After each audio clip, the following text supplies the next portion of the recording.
With the Butt Kicker Gamer 2, what you see and what you hear is what you feel. Butt Kicker. The future is feeling. Ever witnessed someone so fast on track you doubt you could ever be on their level?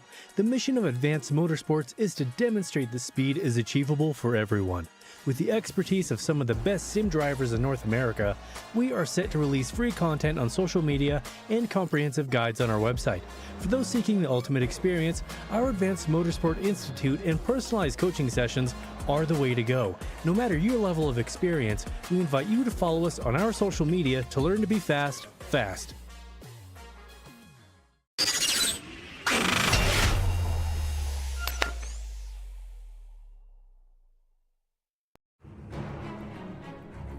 Tonight, the PRL and its Truck Series is a part of many different series making their way to Indiana.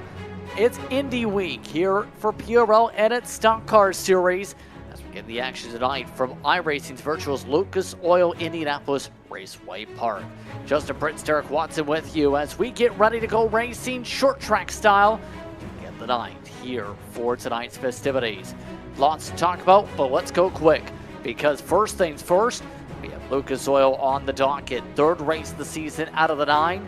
It's going to make things interesting with Daytona and Michigan drafting tracks next on the docket. Second thing second, how have things gone with the championship on the next tab of things? Well, Derek, Brett Adams, your points leader.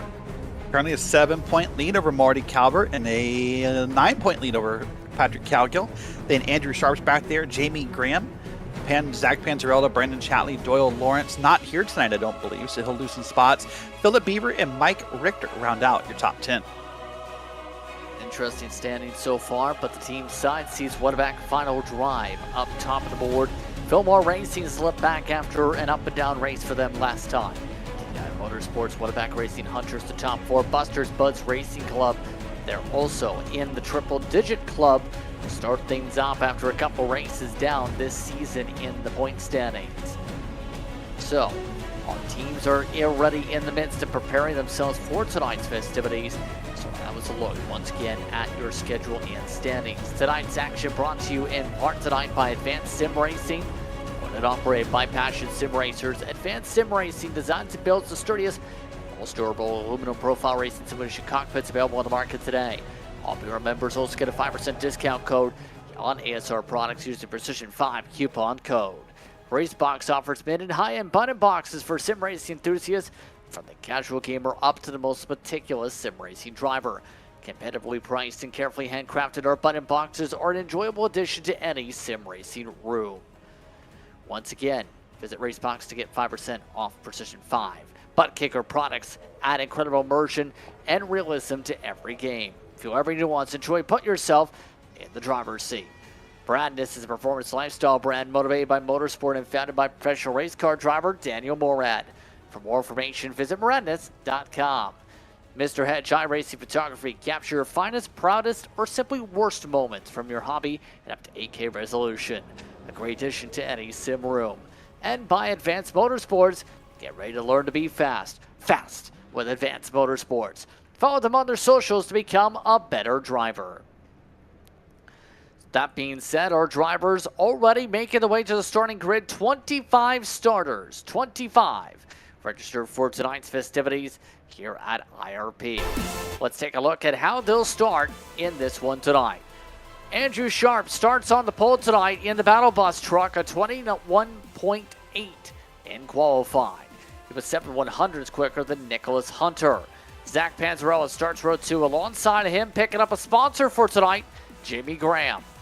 Matthew Karakoff starts off in the 5th position. Big jump from his usual starting spots. Brett Adams is set to start in 6th. Austin Hunter, Marty Calvert, your top 8. Toomer Jr. and Dylan Schmidt in the top 10. Kevin McGarvey starts off at 11th with Phil Beaver back in 12th in the 22 flats. Brendan Shatley's the same ball club along with Patrick Calgill. He'll start deep in the field today. Andrew Venero in 15th. Stacy Hunter starts alongside. Then it's Zachary Burnt, along with Tom Massey in 18th. Steve Bamber makes the start tonight in the Vice Motorsport machine. He'll start alongside Austin Hillman. Alex Hillman is the better phrase. Jake Mackey and Barron Hilton amongst your top 22. And the rest of your starters, Kyle Dewey, Matthew Alica, and on the last page, Will Jennings starting shotgun. That's a look top to bottom at the running order for tonight as they make the way through the pace laps. Real quickly, first things first, Derek, your keys to win this one tonight. Well, it depends, JP. Obviously, this sounds, very simple, but it's going to be one of two races. Very, very green and very fast, or a lot of caution flags. If we say green, managing lapped traffic will be the key here. It will not take long for Sharp and Hunter and Panzerell and others to find the lap traffic at a just small 7/10 of a mile short track. But if we get into a caution fest, JP, track position will be king. And the track position right now being held on by Sharp. Once again, gets himself a pole position. And Nick Hunter, with his best qualified run in this series, who do you think is going to get the job done on what's a somewhat toasty racetrack? I just said track position is king, and I believe that for the record, JP. So I'm going to pick Andrew Sharp from the pole to maintain that front. It's hard to pass here, so the front runners will probably perform really well. We're about to find out if they're going to play nice tonight under the lights, or if they're going to have a lot of time to acquaint themselves behind the pace car. Let's find out. The start box on this racetrack all the way on the front straightaway, so no jumps to the corners this year at this track. Green flag is out. We're underway from IRP.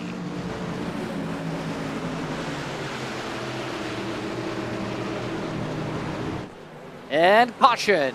We are not going to play nice to start. It's Kyle Dewey, 23rd, who has to stop on the racetrack. That included contact with Barron Hilton. Well, it didn't take long. You're right there. And we'll wait and see how they got together. But already in turn one here of basically lap one, we're already having our first caution of the night. So this is something you and I kind of predicted could be the case, where people are going to get impatient and braking points are different and you're really close racing. You and I have an over-under for this race on cautions, and so we'll see how that plays out. But right now we'll wait and see if we can get a replay on them. But here it is. So watch the back of your screen here. Oh, just got bumped from the back. Just got bumped from the back and got turned around. Avica also picking up near contact there. So, Mamma Mia indeed, as the back of Alica's truck says. This is a racetrack that is known for attrition, keep in mind. So that's what we're talking about when it comes to potential for caution flags here, Derek. In the top split race for the C-Fix series, for reference, to open up the week, we went caution-free for the first 30 of about 60 laps for that race. And then we went under caution for the first time and went under caution 7 times in 30 laps. There's a chance we get a green flag run if everyone cooperates. If so, good battling. If not, you better survive. Yeah, survive is the word, right? Because you get probably, I'm guessing, maybe 3 or 4 cautions in this race, and there's no pit stop here. There's no need to pit for tires or gas or any of that conversation. It's all track position. So right now, Andrew Sharp is grinning ear to ear, metaphorically, knowing that he's doing well. But I'll put it out there. I put the over-under at 7 for cautions in this race when we had a pre-race meeting and a conversation behind the scenes, and I hope it's under. I really do, because this track can produce great racing when it can go green.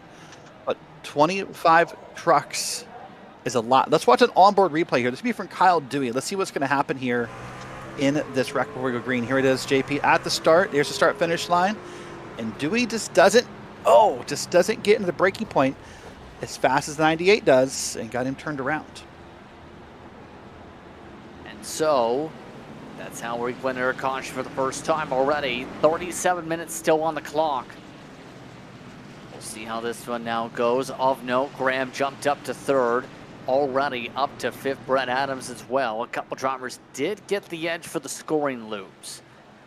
We'll see how they now work it out from the bottom This is a top dominant racetrack. For momentum, keep in mind, you'll keep an eye on, but also good to save from those lower grooves.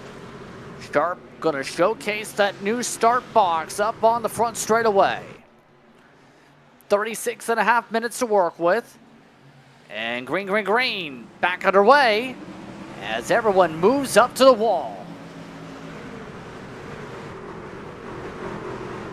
And no troubles this time. Much farther along this time, Jamie Graham already to second.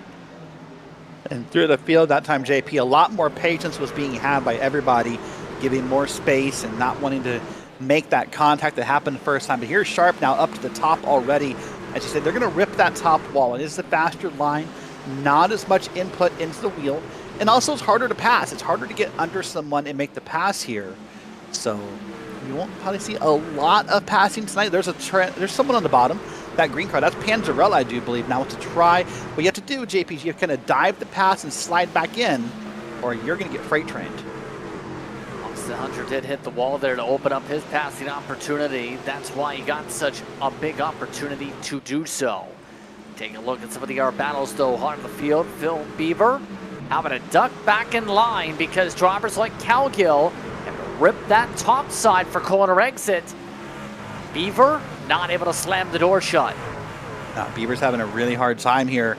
Needs to get up top. Wants probably to let Calgill by, I would think, but no, he's going to go door to door and almost make contact. And Beaver wants to stay there. He needs to just fall in line and get behind and get back to the top. And that's not what he's doing. Maybe he will right here.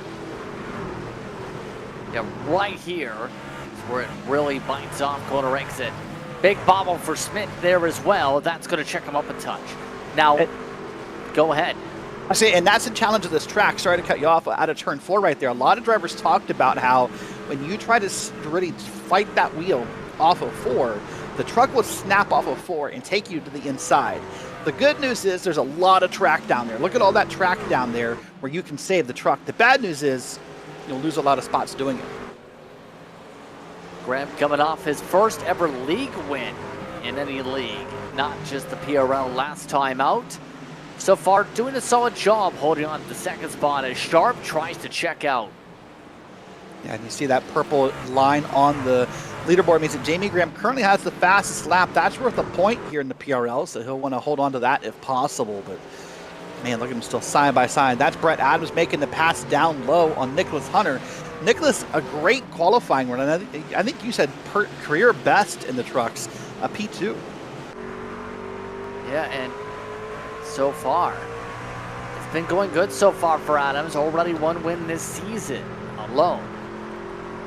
He's been not so much a threat for the championship in past seasons. He's been a top 5 driver, but this season the best he's gone along so far. Meanwhile, drivers like Austin Hunter running the bottom, trying to make the flat work. That can work at times, just at times. There's a big bobble once again, this time from Marty Calvert. Yeah, Marty Calvert's down here, and you see on the bottom, there's a truck again on the bottom. Now you can just slide up there, get up there in that spot, and make it happen. And see if you can get moving, and he does here. But there's Andrew Sharp in that beautiful, brightly colored truck. Just still got, what, half a second on the field here, pulling away. Now, the problem that he's going to have, JP, with now we're staying green for a few laps, at 0.7 of a mile of a racetrack, not very long from now, he's going to catch lap traffic. Yeah, with how things are pacing around, 22 fours up front. Those in the back are running 23 flats. We'll see how that plays into the equation. Expected to be a one-stop yet again as well, even with the caution flag on the fuel, but you don't want to be pinned a lap down here with how things can go on the fall-off. But a great run so far from him. Speaking of trying to make some runs, Zach Burke already up from 17 to 13, trying to run along the dotted lines. Yeah, doing a great job there. You see that 28 down there on the bottom of that corner, now moved way up here in sort of that John Deere-esque inspired paint scheme is what he's got going on here, in my opinion. Down the back straight here. Doing a beautiful job of holding on to the top of the track here. Trying to make a pass on the outside. Not yet, but if he stays patient, he'll make that happen, I think.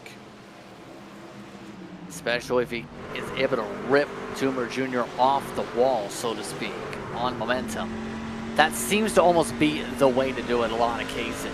If you aren't able to get the rotation down bottom, you better be able to peel them. Offset 3 wide though.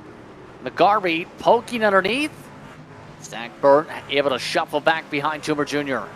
Well, that's not something you say very often, and whatever you call this track. Now, this track's been through a lot of name changes. I think currently Lucas Oil IRP, or Lucas Oil Indianapolis Raceway Park, has been through a few name changes in its lifetime, but very rarely do you and I get to say 3 wide an IRP, and that just doesn't happen here very often. But again, they're still 2 wide, and what they are doing, they're letting that truck, all the trucks behind him, catch them, and this is going to create a horrible logjam here not too long from now if we don't get it cleaned up. There's McGarvey trying to make the pass here. Look at McGarvey's back there, Venaro's back there.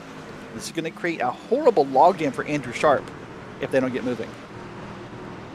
Right now, only about 6 seconds off the leader, though. Even with all the battling, they are still just 4/10 off. Bit of contact. 77 down the racetrack from that one. Now just trying to pull the slide job. Able to take it away as Venaro now tries to make some moves. And there's some of that aggression we were just talking about that can really pop up in this pack. And that's the problem with this track a little bit, and the challenge of the track, JP, is that you have to be aggressive. These laps move so fast. Now, granted, we're at a timed race here for PRL trucks, so it's a little different, but not much. You have to make moves here. You have to make passes. There's no time to sit back and relax. This isn't like Daytona next week where you can kind of ride and wait for it to come to you. I mean, you have to make it happen. Now, here's Nicholas Hunter, Karakov, Panzarella, last season's champion, and Austin Hunter, 4, 5, 6, and 7 on the screen here. And they're battling pretty hard. They got a whole line behind him here. And man, Nicholas Hunter is doing a great job. Had a great time in practice, was doing pretty well. And right now they are running around this track pretty easily. You know, JP, this track is beautiful. It's got a lot of history to it. It's been a long time since this track was built. Yeah, it's wild when you think about it, because as right now you see some of the traffic building up for the race leaders.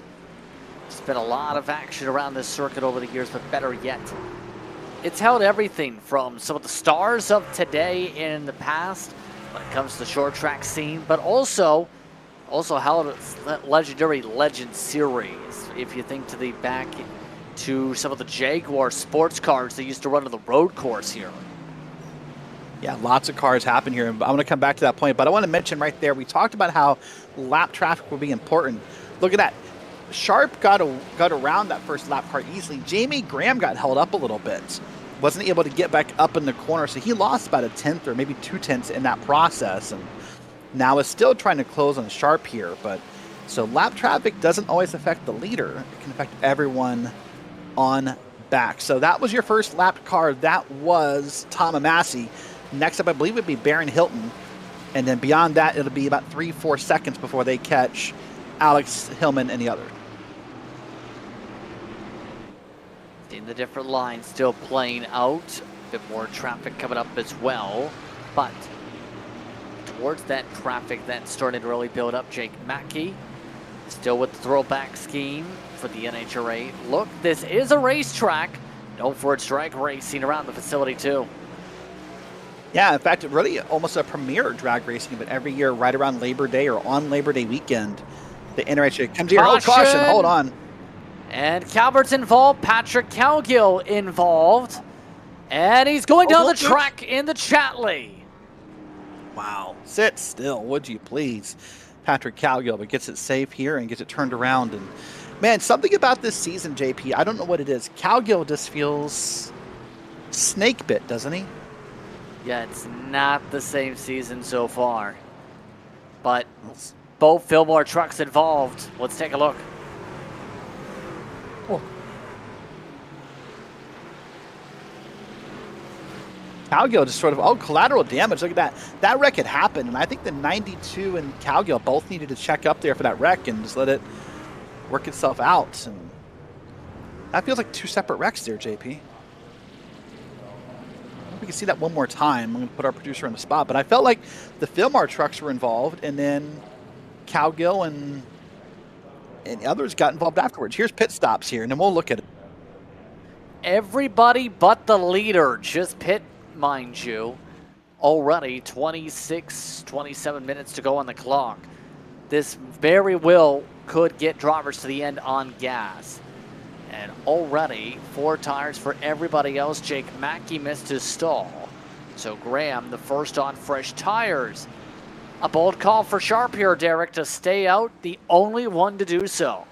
Yeah, it makes me wonder if he just missed it. Like, I get why you think you want to do this. Maybe you didn't think everybody would come down with you, or, I mean, everyone else would come down, part of me. Maybe you thought you'd have more people to help pad the front row with you, if you will, but I don't get it. I don't know. But he's going to have a hard time here holding off people on new tires, but let's see here. We're going to get a couple things here. We know Jake Mackey missed his stall, so he's pretty shown in second. I would assume... maybe he won't come back down. Maybe he's just going to say, hey, you know what? I'm in P2. So, I don't know. Let's find out. Yeah, there goes Mac. Let's watch this replay again, by the way. I want to watch this, JP. I thought there were 2 separate wrecks. This is from Patrick Calgill. Watch this here. There's your first wreck. And then he gets hit from the inside by the 92. That was Dylan Schmidt on the inside. That causes a lot of damage for some drivers. Black flag Marty Calvert, by the way. Let's take a look again. You know, I often get told I'm a little critical, and I'll take that. But one thing that stuck out to me, JP, and I want your opinion, did it not feel like Calgill was checking up? Was he just trying to kind of speed through the top side and is kind of, I don't know. Do you have a different perspective? I think that's kind of what looks to be the case there too, because when someone stacks up on the top like that, you need to check up. You can't just take the momentum high side because it drifts up half a lane naturally, the trucks do. So that is to where if everyone else doesn't know what's happening, well, we just see the result. Yeah, indeed. Well, so that was a long run. We saw right there that the leader had, an easy time, I think, holding off the field. However, now tires are in play, and I think now Sharp's in trouble. I'll be honest with you. I have a lot of respect for Andrew Sharp and his driving skills, but to think you're going to hold off the field after 15 minutes of racing with those same tires, I don't know. I think Jamie Graham gets an amazing start here and probably takes the lead. Andrew Sharp, meanwhile, you see his viewpoint, bottom corner of your screen. So far, just trying to stay focused with the headphones. Green, green, green. Good jump up from Graham through the box. Able to get alongside and make contact and rip the raceway lead away. There it is. Instantly got that jump, was able to get to the top side. Now Sharp is behind him and almost up into the wall. And yellow, ready, yes, caution again. Caution flag for Jennings, who got up to 16th. Taking responsibility over the radio, and we're under yellow. But let's keep it scored home. This is caution number 3. So far, keeping somewhat in check with the long run, but this time, just stepped out. Just got a little too excited on the throttle out of the corner and probably stepped on. I'm sure if you could hear his engine sound, JP, you'd hear it kind of wind up and get real high pitched, because I'm sure he just stepped on the gas too soon, especially on new tires, and looped it around. So the mellow fellow machine going around indeed for the third caution today. But Jamie Graham had to do that. He was on fresher tires. Just got a much better run to be able to rip away that race lead. But here's a look for Jennings.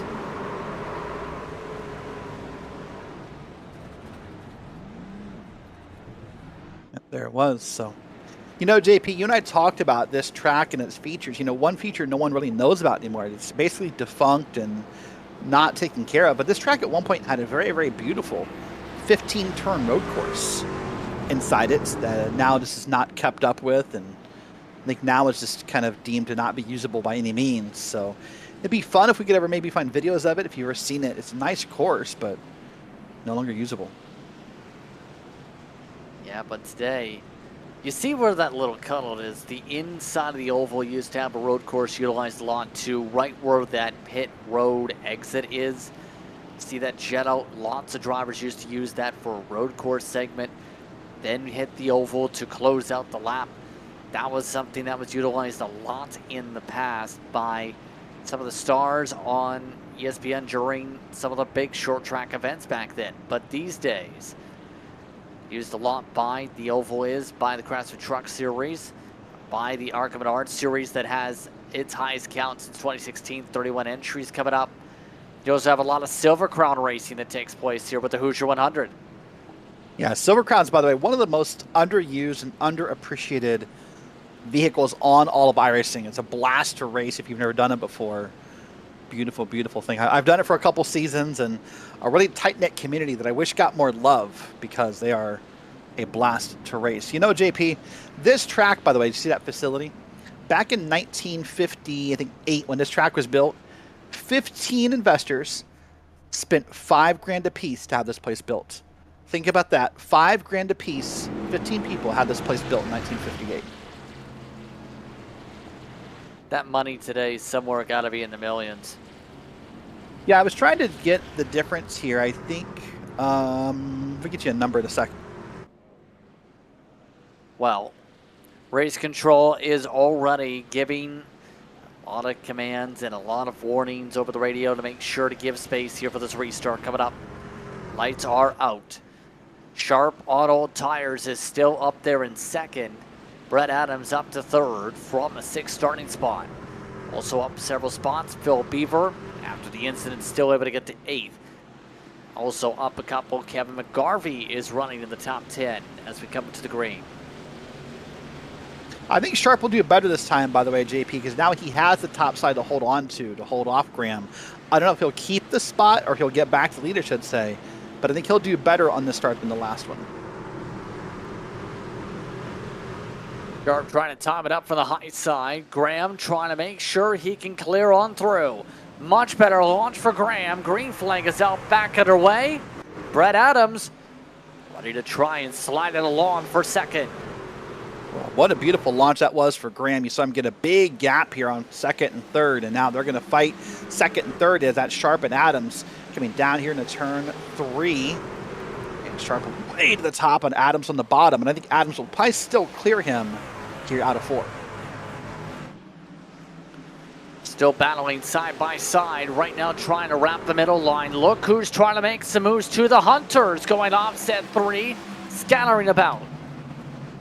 Ooh, lots of movement, lots of smoke, lots of everything happening. We see a car down pit road, so lots of things happening here on your screen. That's Calvert pitting, by the way.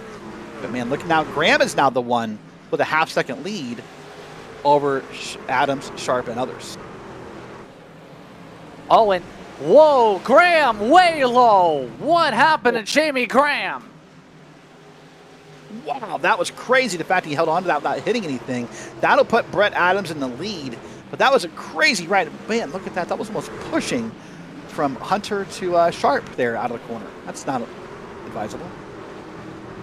Yeah, just took a hard left. Now here, more trouble. Nick Hunter, heart of the field, and here we go. It's a big one. Parking lot involving the Fillmore trucks. Several more stack up. We're under caution.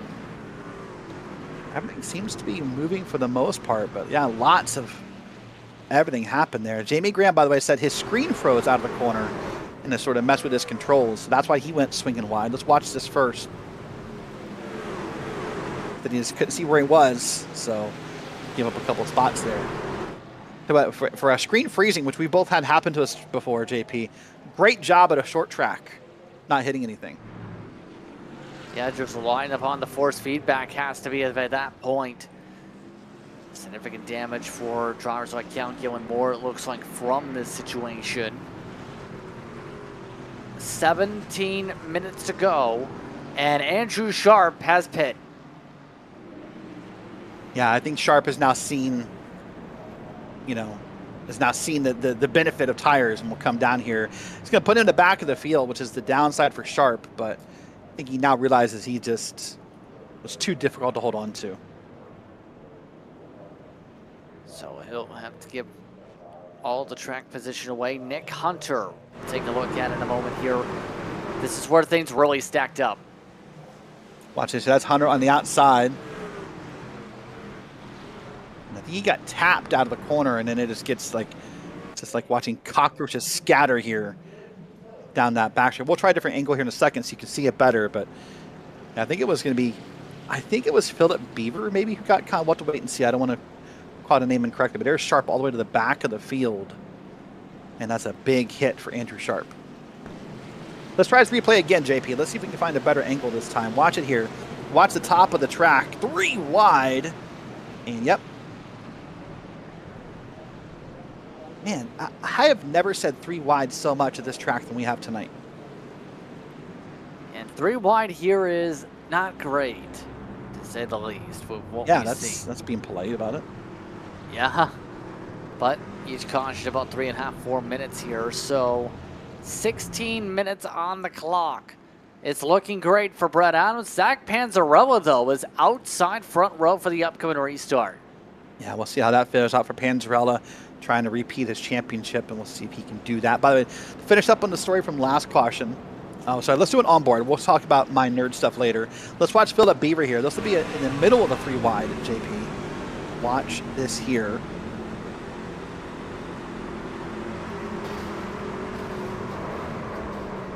Man, just, it's almost like in a way you could almost, I wonder if they were faster than Nick Hunter and they just kind of put themselves in a bad spot. But to me, if you're Philip Beaver, JP, you have to just kind of back out and live to fight another day. And in that circumstance, today doesn't live on for a couple, included on the DNF list now, by the way, Austin Hillman, Martin Calvert, still in the race, 11 laps down from his black flag situation. Everyone else still in the event. 15 minutes to work with. Brett Adams is your leader, looking for a second win on the season. Jamie Graham, who is leading and trying to run away before his screen freeze, still in third. Really lucky that he only lost a couple spots. There have been times we've seen drivers lose the whole, field because of that. So great luck for him. Here we go. Brett Adams all set to get us back underway as the control truck. Green, green, green, back underway. Panzarella didn't get a good launch on the bottom, from the top. Here comes Graham. And that really didn't affect just Panzarella, it affected everyone behind him as well. So big checkup on back through the top here. But there goes now Adams to the front. And now he's going to lead here and lead Graham, Panzarella, and others. Graham able to keep alongside, though. Panzarella's got a fair bit of damage on his truck, especially to the rear. That seems to be impacting him a little bit for the straightaways. As Graham tries to clear himself, gets wrecked. Caution flag not out yet. There it is as everyone stacks in. Wow, you're right. Graham tried to clear himself there and did not do a great job. And I think maybe himself and Panzarella might be the only 2 people, quote-unquote, involved as far as damage. We'll have to wait and see, but there's a car in the bottom. There's Brandon Chatley on the bottom. I didn't see that happen live. I apologize, but Brandon Chatley part of Whataback as well, so, man. A lot of hard hits, and Panzarella got an absolute ton of them. He's amongst those without fenders, but no meatball flag. The only one is Graham, as that was not clear. No, that was not clear at all. That was just a bad move by Graham.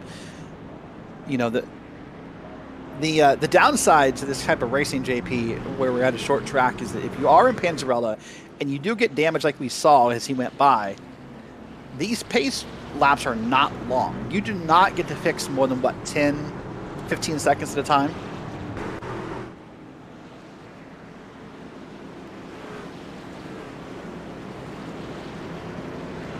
It's been a lot of hits. Actually had to slide down pit road. He might have got that thing checked up in time, JP. That might not even be a black flag. It's an annoyance for Schmidt to put in the back of the field, but good job not getting a black flag there. So now the question, let's see one more look here. This would be from Brandon Chatley, I believe. I think I heard in my ear. Let's see what's going to happen here. Oh, wow. Just got ran over by the Vice Motorsports machine. And just pulls over by that point hard into the wall, trying to slow it down. lot of damage picked up. Now, of note, Dylan Smith had the black flag cleared for that situation we've seen from him. He just got himself another black flag just now, though, trying to get repairs done. So, a second black flag. This time, it's because he sped on the 40-mile-an-hour pit road by going 42.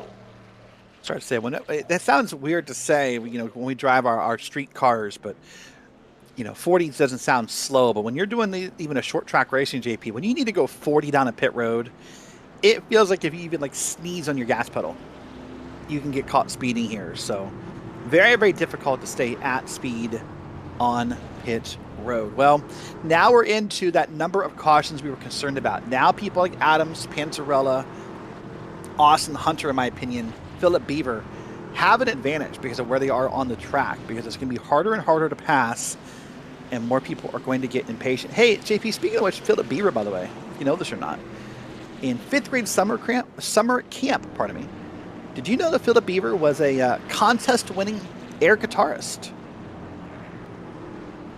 Isn't everybody a guitarist, air guitarist? No, some people are air keyboardists. Like, whenever the Peanut song comes on, don't you do the da-da-da-da-da-da-da with your hands? No. Wow. All right. Well, I prefer air keyboard myself. I'm not so much an air guitarist. I think keyboard's more fun. Or you've never done the air keyboard to Bohemian Rhapsody? Well, everyone knows Bohemian Rhapsody. Yeah, but you do the air keyboard part to the, I can't sing the part because of copyright. Whatever, let's move on. Let's move to 10 minutes to go. Brett Adams is your leader. Zach Panzarella is demolished and is still up there. Austin Hunter and Phil Beaver are your top 4. Green, green, green. Panzarella trying to see if this truck holds on. Everybody trying to freight train and caution. Steve Bammer around. Instantly. Well, I'll tell you what I saw there, I don't know, JP, if that was just a great start, but man, that might have been a benefit to Brett Adams. Did you see that truck move as he went down the front straight? I don't think that was a purposeful move. I think that truck kind of wiggled a little bit. Yeah. Just like that. Well, they were in caution number 6, by the way, for those keeping score at home. But watch the leader right here. That truck, this is a different view. Oh, Bammer just missed a shift and then said he got ran over. So he's taking blame for it. He's not mad he got ran over, said he missed a shift. 9 minutes to go. Enough time for another couple restarts. Go ahead. Okay, so let's come back to this number story from a bit ago. You were right. It is a good bit of money. I did some math and did some number crunching under caution. I told you they invested $5,000, 15 people, in 1958, I believe it was. In today's money, that's still only $54,000 a person. That comes out to about $810,000 they used to build this track. You have to think they've probably made their money back, plus some, on this track. Had to have at this point. Right? If they stayed invested.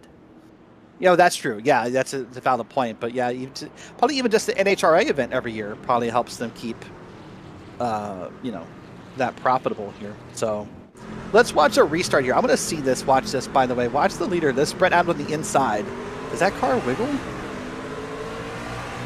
That's hard to tell, JP. I don't think I've seen a wiggle, but Panzarella, I don't think realizes just how demolished that truck is physically. Or he does and realizes, hey, we're short track racing. There's a lot of times in real life at short tracks, Martinsville, Bristol, IRP. We've seen trucks that really almost look like they don't belong on the track.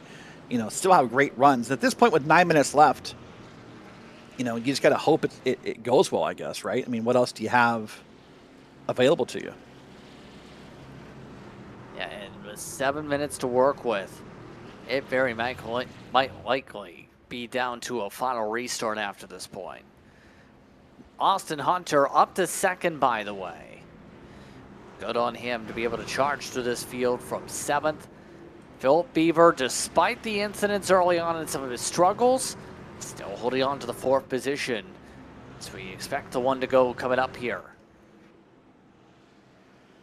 Well, I think the problem now with the aggressive is not going to get any less aggressive on the track because You can't. Now you know we're probably only one more, yellow flag from being done. So if you want to make a pass here, you're going to have to make it now.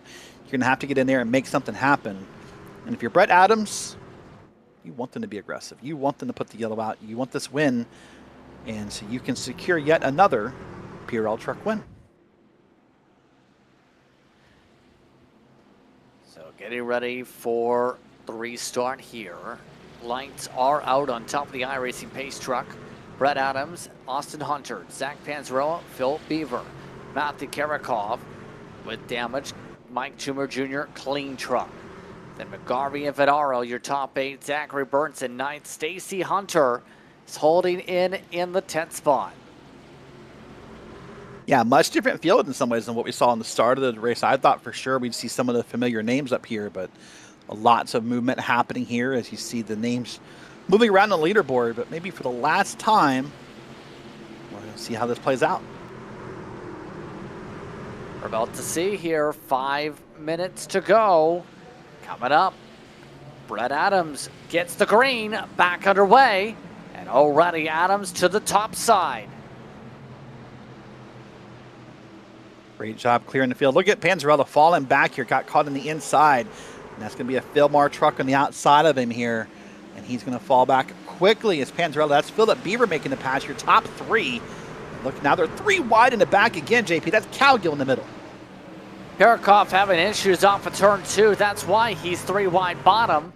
All the way to the back of the field. Others like McGarvey trying to run on the flat just about. Trying to make some of these passes work with 5 minutes to go. Quick note back of the shot there. Andrew Sharp back up to 11th. You saw there, but here's Panzarella stuck on the bottom, can't get back to the top.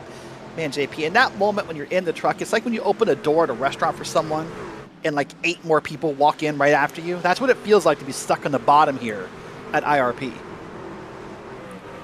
Right now, drivers like McGarvey having to force their hand to the high side, able to do so for the 9th position.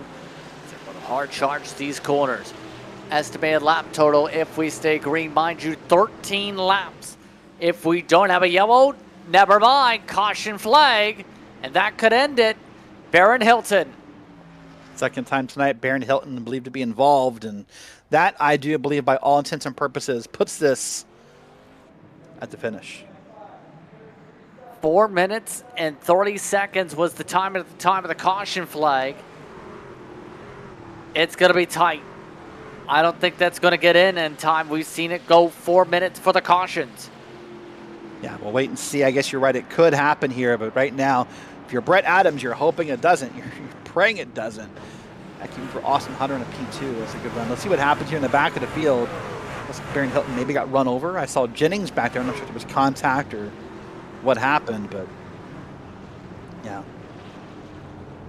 The driver's now asking the question. We're asking JP, some of them asking if we're done, and he sounds like yes. It sounds like we are done. Here's the look from Hilton. Oh, pushed up. Pushed up. Oh, tagged Mackey on the inside, I believe.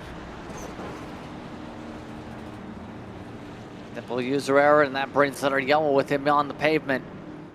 But Brett Adams, a multi-race season, how about that for him? Yeah, great run for Brett Adams here. This should easily put him and help him secure a championship point lead, and really a lead you want to have, JP, because your next few weeks involves a super speedway, Michigan, a road course, and so if you can come in here with a points lead after this race, you have to feel better about how you're feeling. Let's see what's going to happen. If the lights go off right here, they're saying we'll see. So we're not done, but I think we are. I think there's not enough time to get back. You saw the lucky dog go by and other factors. Well, JP, we're going to transition in a moment from the smallest track to one of the biggest tracks. And I'm excited to be back home at the Brickyard. Yeah. The Brickyard returning to full form, Derek, this year. It's going to be great to see the racing back on the oval. Tradition comes back into play.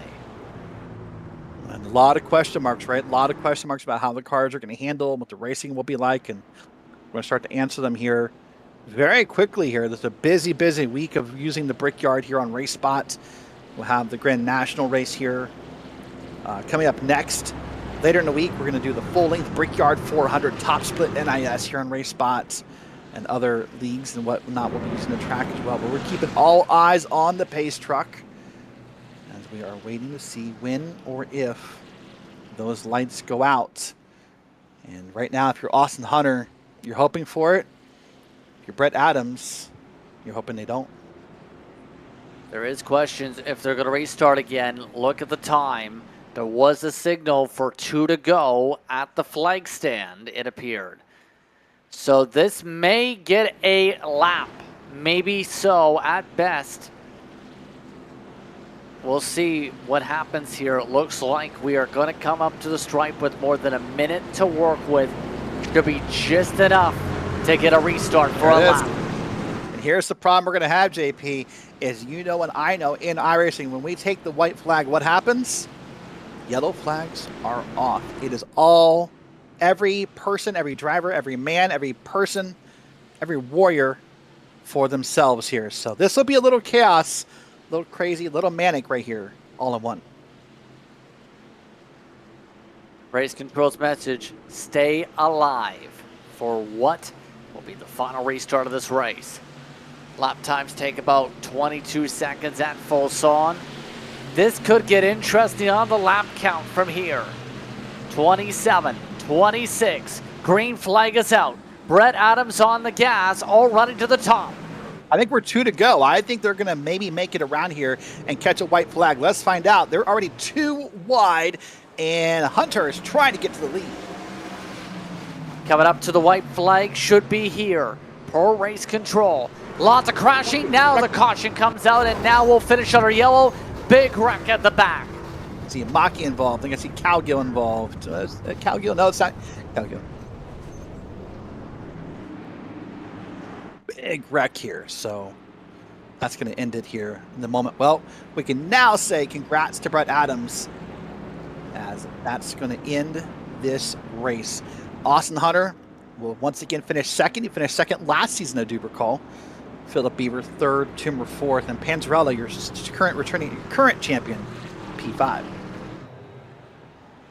So the celebration can now start. Looks like here. Brett Adams, for the second time, officially gets the checkered fireworks confetti for Adams. One of the best parts of short track racing is the firework display you can see as you're going down the back straight. And Brett Adams enjoying them right now. And we'll see a bunch of drivers come around here and say congratulations and give him his props on yet another win here in PRL. So the burnout can now go on as the pace truck goes off the racetrack for Adams. Second win of the season. He's popped off a few lately. When it comes to the season, about a win or 2 per campaign. And now he gets to burn it down by putting it in the fence. Yeah, put it in the fence literally is what he just did right there. This sort of fin slapped that wall, and now he's going to try to burn it out again, the wider part of the track. Congrats, Brett Adams. You earned this. So as he destroys the race truck for inspection, why don't we look at your unofficial race results tonight? Brett Adams takes the win over Austin Hunter, Philip Beaver, Mike Toomer Jr., Zach Panzarella, destroyed truck still in 5th. Zachary Byrne in 6th, Stacy Hunter, Andrew Sharp recovers to 8th. Nick Hunter and Kevin McGarvey, your top 10 at the finish. Will Jennings finishes off 11th. Steve Bammer able to get back to 12th with the stack up late. Baron Hilton 13th. Venaro 14th. Smith, Dewey, Mackey, Alaka, Munstles collected. Patrick Cowgill finished a lap down in the race with Tom Massey. A bad season now for Cowgill. Calvert, Karakov, Graham, Chatley, Hillman.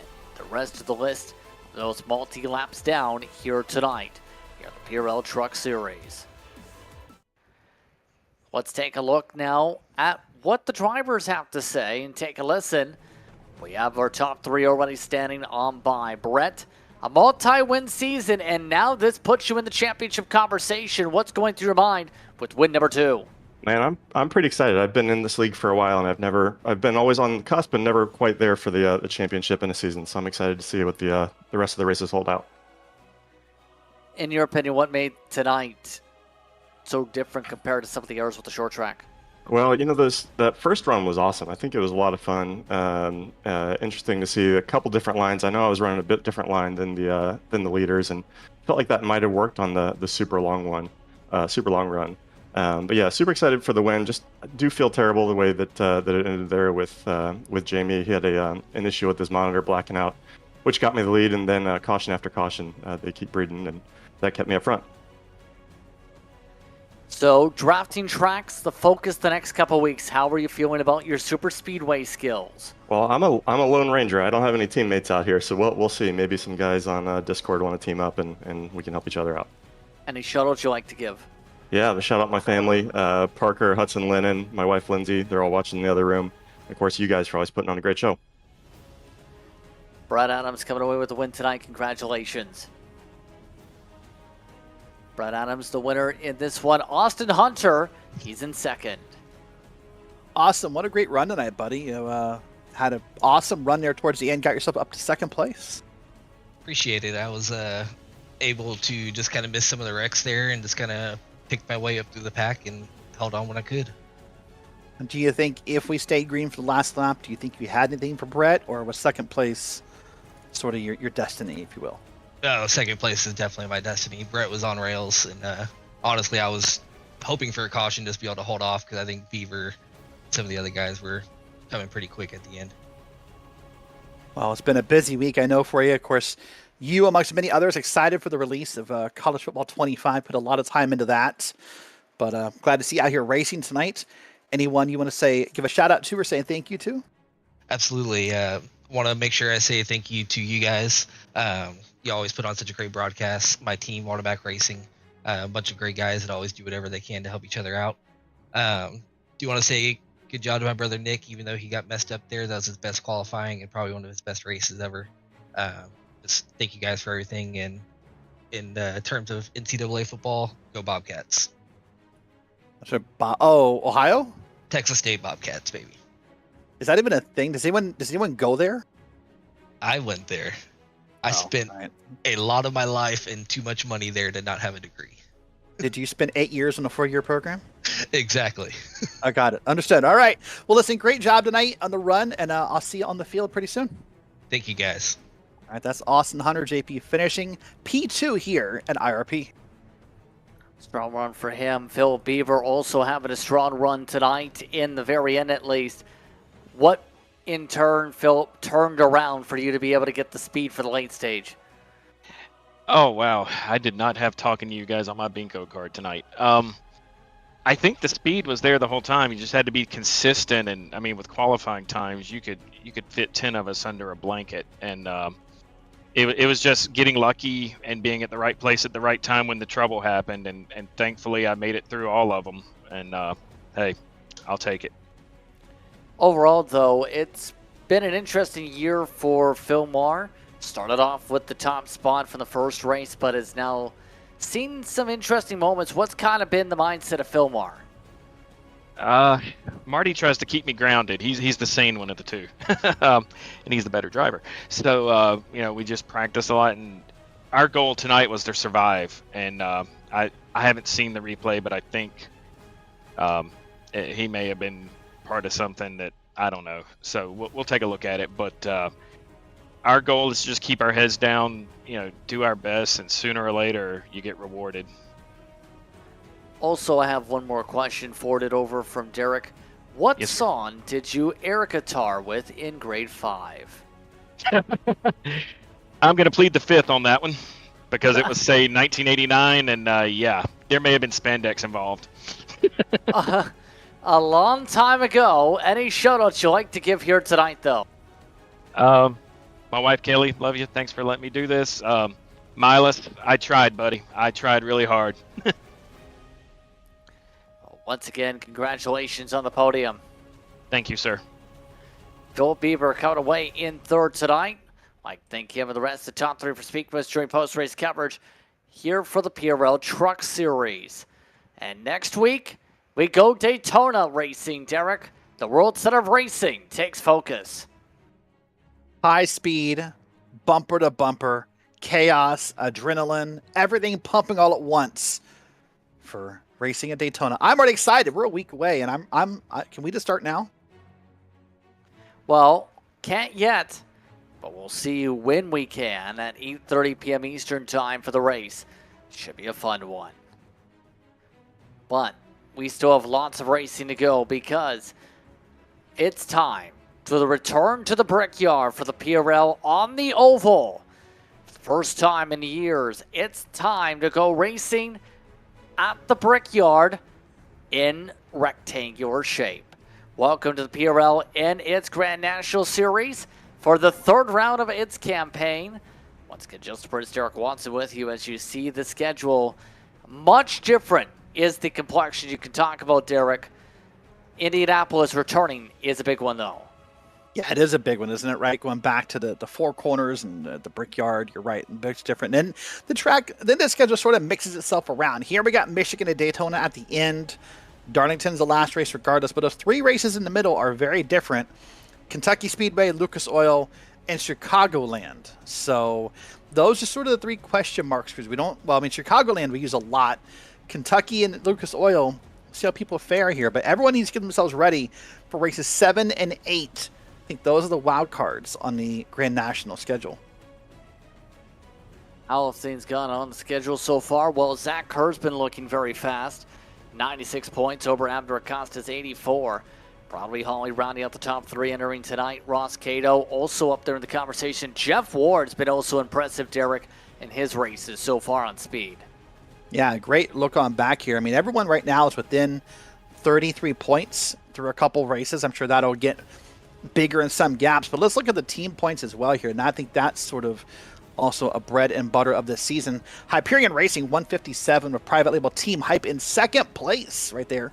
Then Whataback, Tabula Rasa Esports, Whataback Back Row, Six Box, and Whataback all plus 100 or all above 100 points. So this, I think, team-wise is maybe our most competitive season, JP, we have seen in a long time.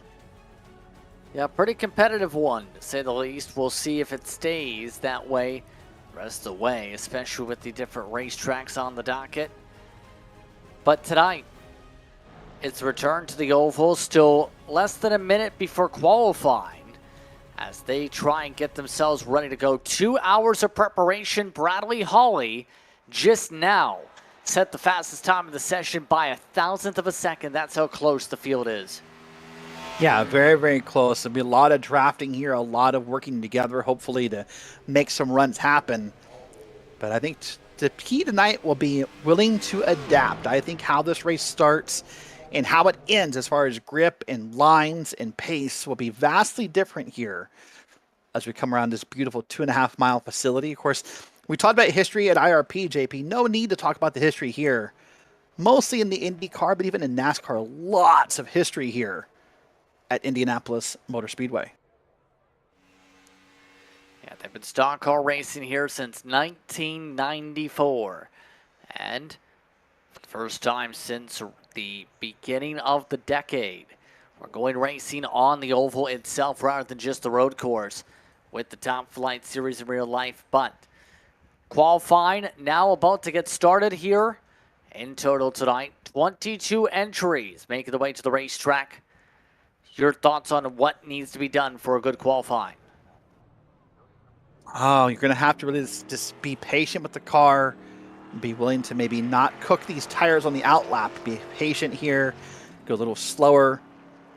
But once again, so many question marks. I'm going to say it a lot tonight because we just don't know. We're going to see how these cars behave. But here's Zach Kerr, part of the Hyperion, that team is up front. Of course, now on the outlaps, you have to use this access road. You have to go all the way out here past turn 2. And now you merge back up right there where the blue line is and the blue cone on driver left. Look at Zach Kerr. I think he's going to take his time here, not cook those tires so he has the proper heat in them. But I think right now it's all about hitting these corners correctly. Maybe getting your left tires just under that white line right there. This is Zach Kerr do. Track all the way out. Great run there. Same thing here for turn 4. Get your tires just down to the white line. And then back out. The real key to this racetrack and qualifying, JP, will who uses less input in their wheel and scrubs less speed. That's really probably the ultimate decider in who has a great run here. see how Kerr plays things out here to start off the qualifying session. Kerr was 6th fastest in the session for practice prior to this. It takes a lot of throttle control to get these corners right with this car. A lot of throttle control. That's exactly correct, because you really have to be willing to push here to find the speed. But obviously, if you push too much in these corners, you can loop it around, especially if you get too far low in those corners. Look at this here.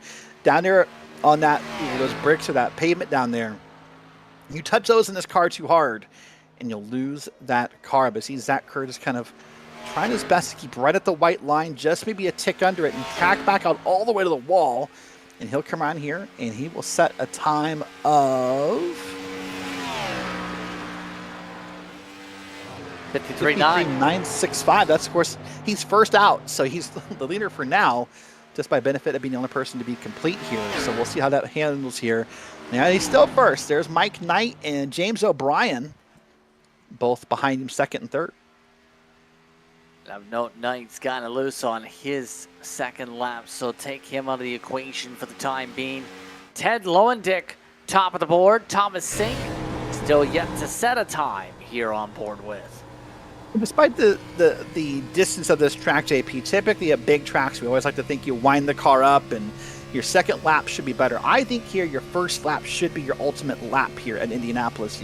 If you gained time on your second lap here in qualifying, you probably messed up your first one, honestly. No disrespect. Here's Thomas Sink on board, by the way. Look at him. Oh, look at that. Maybe a little bit of fighting of the wheel there to keep it from hitting the wall. Down here into the corner. Gets it pretty far under that white line. Tracks it back out. Down the front straight he goes. We'll keep an eye on what Thomas Sink's time goes to be here. 53.885, top of the board to the pole. Great run by the 48. Beautiful, beautiful run there. And now it's going to come around again here. And for some of these drivers, this qualifying run, you might see them run more than 2 qualifying laps, JP, not because they count, just so they can get every lap possible in this car and learn how it behaves. You see Thomas Sink not taking this run seriously here because he's ready down to the middle of the track. So that's it. And there's Joshua Telez in the 77 now is going to try to make his run. That's a wild-looking paint scheme. We've seen some wild moments, too, for the 77 this season. Looking to try and get himself a decent starting position. Down to 45 seconds on the clock coming up here. Can he bump himself up high in the order? 54.9s in final practice. He sets a 54.7. That puts him 17th. You got a lot of work to do here for the 77, but listen, that's okay. Some drivers don't qualify well, but they race well. It's not everyone has that benefit. Here's Bradley Holly finishing his second lap, and is it going to be better? It is a little better than the first one. Look at that. Puts him up to P6. I said your first lap should be king, and Bradley Holly said, watch this. So just about everyone else has finished up their qualifying runs and are either practicing or are about to now make their way to the starting grid. The session has now come to a close. 19 drivers making their way to the grid on times tonight. Let's take a look how they start. Abner Acosta on the pole. Thomas Sink will start alongside. Ted Lowendick started off the session strong. He stays in third by the end. James O'Brien will start in fourth. Mark Kalen and Bradley Holly in your top 6 this evening. Zach Kerr and Dustin Baumgartner in the top 8. Ross Cato back in the 9th position. James Morgan is in 10th. J.C. Evans and Colton Lane in the top half of the field. Paul Williams II will start alongside Jacob Dunn, Jeff Evans, and Jose Medina. Then it's Rodrigo Morales and Joshua Telez starts back in 18th. 19th goes to Mike Knight. Jeff Ward starts off as the first not to qualify. Evans and Geyer also in the same boat. That's looked at the bottom of your runner here tonight from the Brickyard. A sizzling racetrack today. It is 86 degrees Fahrenheit. Derek, going to make it tough to drive. Yeah, look at that. 125 degrees Fahrenheit on the track. This is going to be, as you said, slick. It's going to be loose. It's going to be a lot to hold on to here. So, a lot here. Now, here's the key that I think is going to be interesting, JP. This is a drafting track. So I think that's a key. However, these cars could behave very differently when you're behind someone in the corner. So while you want to draft someone, you probably want to break that draft, I would think, as you get closer and closer to turn 1. Overall, though, what are going to be those keys to victory for the Brickyard this year? Being willing to adapt to whatever this track is going to do. It's been a long time since we've been here. The cars are different. The models are different. The track layout or the track modeling is different. Being willing to adapt to what we learned. Obviously, these guys have been out here practicing for about an hour. Some of them, of course, have practiced before this race began. But I do think just being willing to adapt and hopefully finding yourself a drafting partner for those long straightaways will probably do well. Well, here we go, JP. We're now rolling off the grid. A big, long 2.5-mile facility. Lots and lots of time here. So I'm curious before we start, JP, do you have any NASCAR-related big memories of this track? That's a great question. Of course, Jeff Gordon winning the first one comes to mind, just with how iconic it was.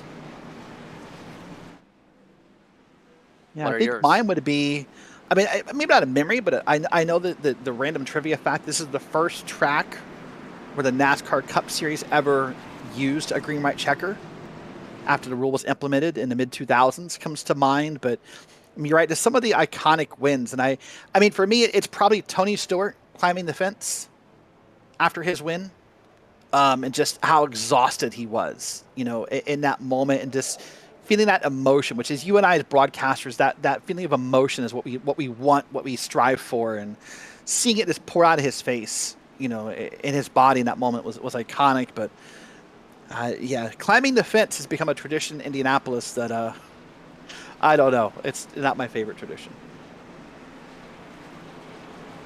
So we'll find out how the drivers do things here on the racetrack. Jacob Dunn has pulled his way to pit road, by the way. Already, he'll start from the pit lane after qualifying 14th. Sorry to cut you off, but Abner Acosta is being scored on the pole. Yes, he set the pole. He set the pole. Okay, sorry. I thought he took second in the pole. He was Paul. Come on. Okay, sorry. I had it weird. I apologize. Let's go. Let's go racing indeed. PRL Grand National Series racing from the Brickyard. We'll see who kisses the bricks here today. Green flag is out. We're underway from Indy.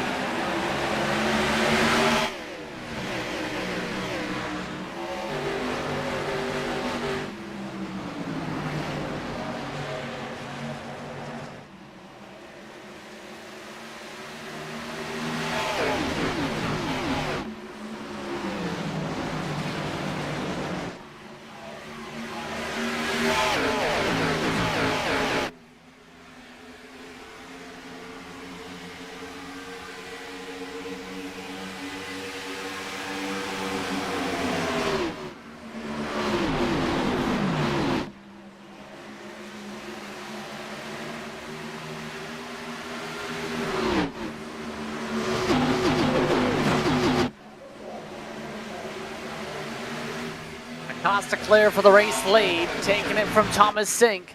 Sink initially got the better run, but it's the better speed through the back half of the course for Acosta to lead the first time back on the oval. Well, unlike last year, JP, when we were racing Grand Nationals at Indianapolis, no restart questions. This year, caution, there's a spinning car. Big wreck here out of 1. Lots of cars involved. Jeff Evans, Ross Cato, Mike Knight getting collected in the aftermath, and more.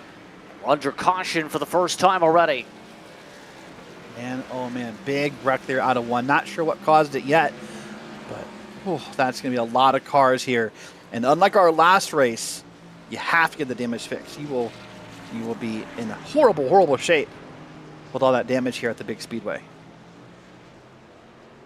Here in initially should say Zach Kerr contact with Mark Kalin, who is one of the meatball flag drivers. JC Evans is also on that list. Let's take a look. Oh yeah, Kerr comes down in the corner.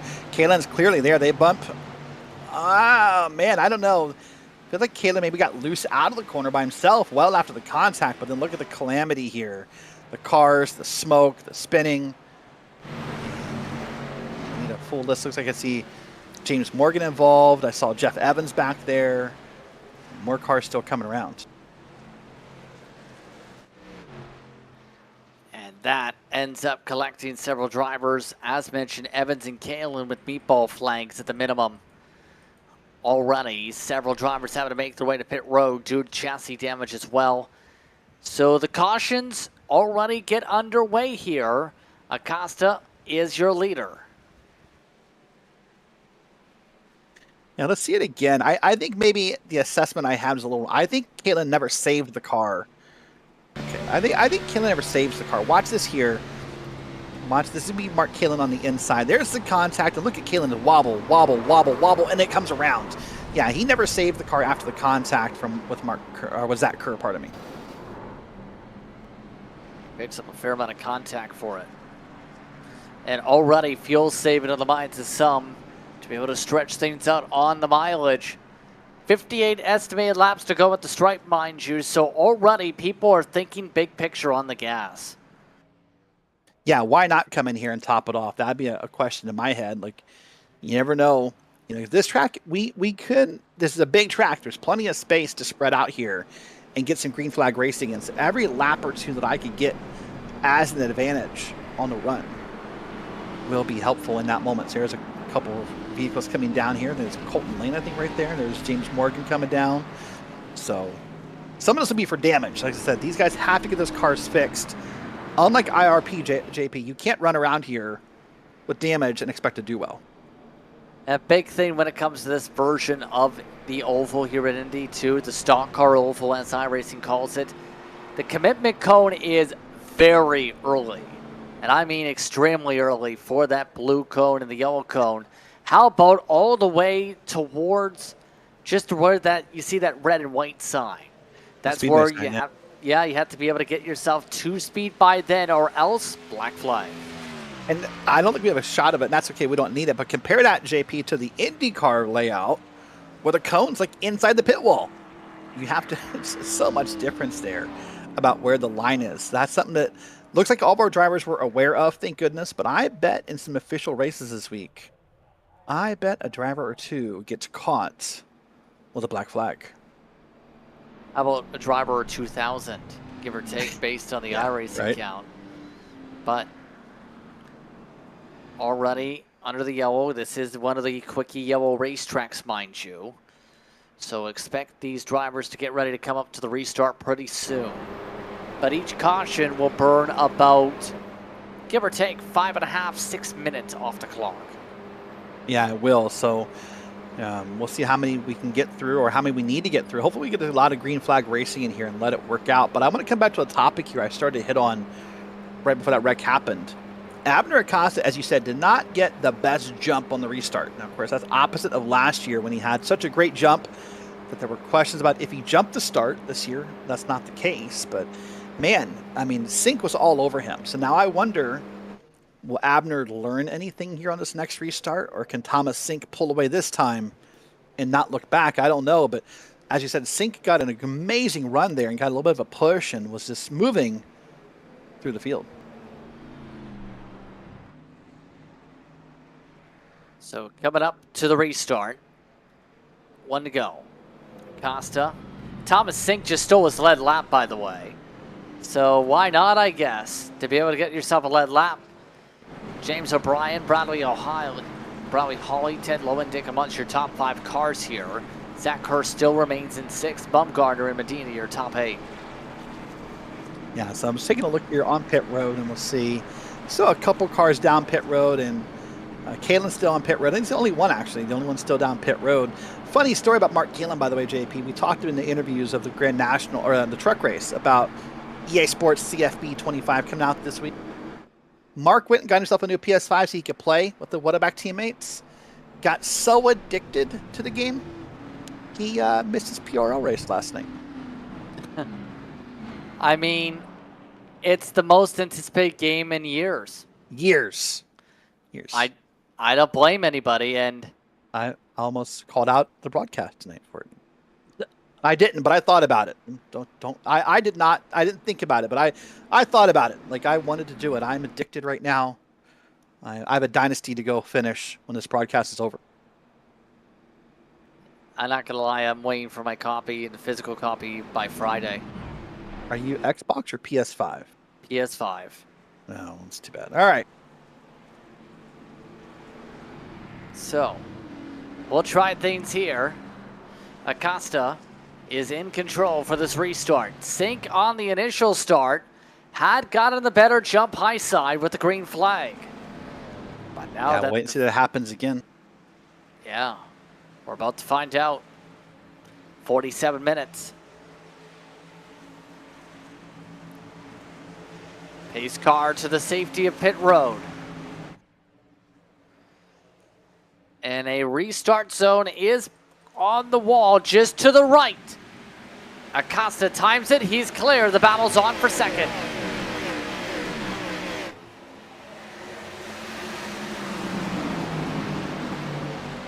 And after the slight bobble from Sink, O'Brien is to second.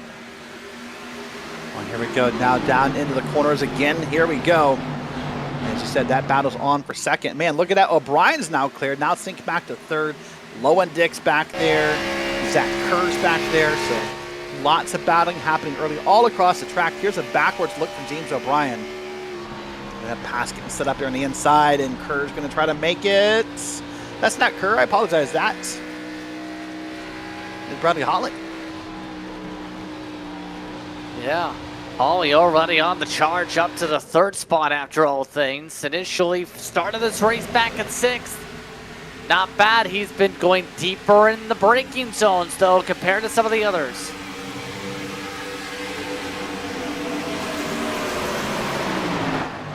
All of the drivers right now starting to become queued up behind him. Sink, Lowendick, Kerr queued up. Speaking of queued up so far here, but go ahead. I'm sorry. Oh, hold on. Oh, Lowendick. He's trying to make the move. Sink nearly got himself to the wall. Side by side. This is for fourth. Lowendick now to the inside here is trying to make that move. Gets the tires just below the white line. Doing a great job. And makes the pass here. Left Zach Kerr side by side. Now Kerr's going to clear. And Sink is sunk down to the field right now. He's now struggling right now on the racetrack. Jeff Ward has already moved himself from 20th to right at the quarter panel of Sink. Not bad after his struggles to end his last race after looking so fast. He's looking very fast to sixth. Hearing high temperatures as well for those with damage, by the way, so that's going to be something to keep an eye on.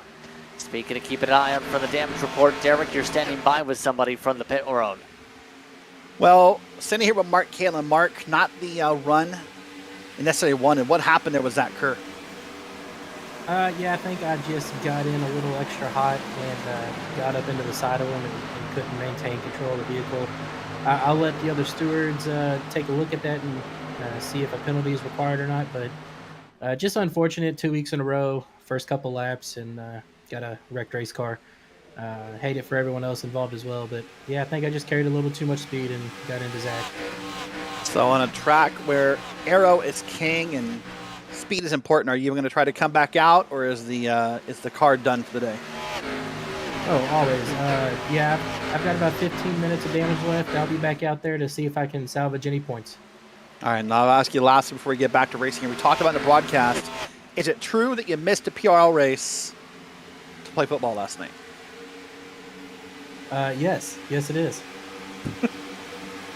Is it true that the wife has been harassing you about playing football all the time? Yes, that is also true, and totally worth it. Totally worth it. All right, well, listen, Mark, we'll see you back on track. Good luck out there, buddy. Thanks, guys. That's Mark Kalin, currently sitting on pit road, JP, but lots of battles happening here. Bradley Holly up to P2, and now Abner Acosta is trying to break that draft by moving to the inside. Starting the slipstream like it's Pocono. This is, mind you, in real life, going to be using a super speedway style package.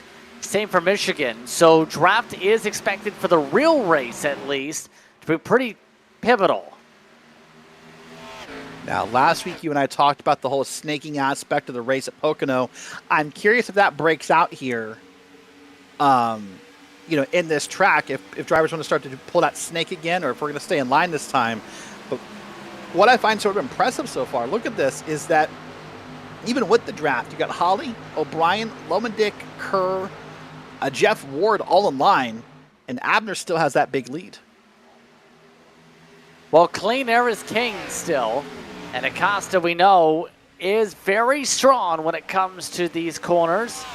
You see in the road course, he's very, very tactile when it comes to saving tires.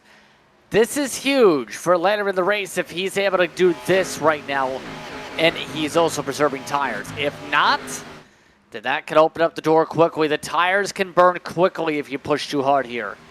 It actually makes me wonder. The tires are definitely a factor. That could be. But it also makes me wonder if these others, Holly, O'Brien, Lowendick, Kerr, are they saving gas?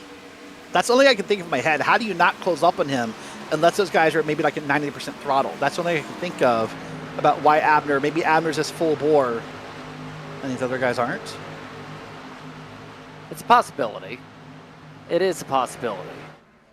But Medina, right now, trying to make things possible on a pass. He's been one of the 44 ever machines as he tries to find a run up Bumgardner.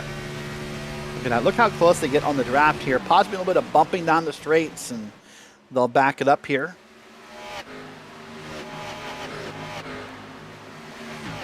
And great job. Good. You have to have a lot of give and take, I was about to say. When it comes to this track, you can't just take. Because if you take, everyone else will take from you. Yeah, that's right. You have to be aggressive here. You have to be willing to kind of step up in line and say, nope, that's my spot. I want that. And here comes one of the car now passing center. It's Nick McLaughlin there in that green car. Now I'm going to try to make a pass here. No, let's see. So that's Doug Evans on the inside. I apologize for that. I got my colors wrong. Doug Evans. Post. Yeah, it's not right. Dalton Geyer's having some connection problems, so Doug Evans wants to get around there and not be stuck behind that. Because every time Doug blinks, you lose your draft. That's how that works, unfortunately, with the iRacing service. So you want to get around him because every time he blinks, you lose probably, 5, 6, 7 miles an hour from not having draft in front of you. Take a look as some of those with damage coming out of the pit lane. Jeff Evans and Mark Kalin have both returned to the race. Jeff, of course, his first race back after being out of the country on vacation, so was hoping to get his feet wet and kind of have a nice, calm race, and, well, not the case so far. So we'll see how he fares the rest of the race here. Now we're looking back through the field. This will be Jacob Dunn, Mike Knight, and others here racing. He's back in 15th position here. Mike is really slippery. Remember, had some front nose contact from the first caution of the race. That thing's not gripping up. Well, keep in mind, there's a lot of factors going on. There's his damage, there's the track temp, there's the fact that in general, it's my belief that these Grand National cars are typically set up as the loosest of the 3 major NASCAR vehicles. But we're going to ride on board with Paul Williams, the second here. Yeah, look at how you can see just everything in front of him there is happening. Man, oh man. Trying to take a peek to the inside. And that's going to open up the run for the side-by-side.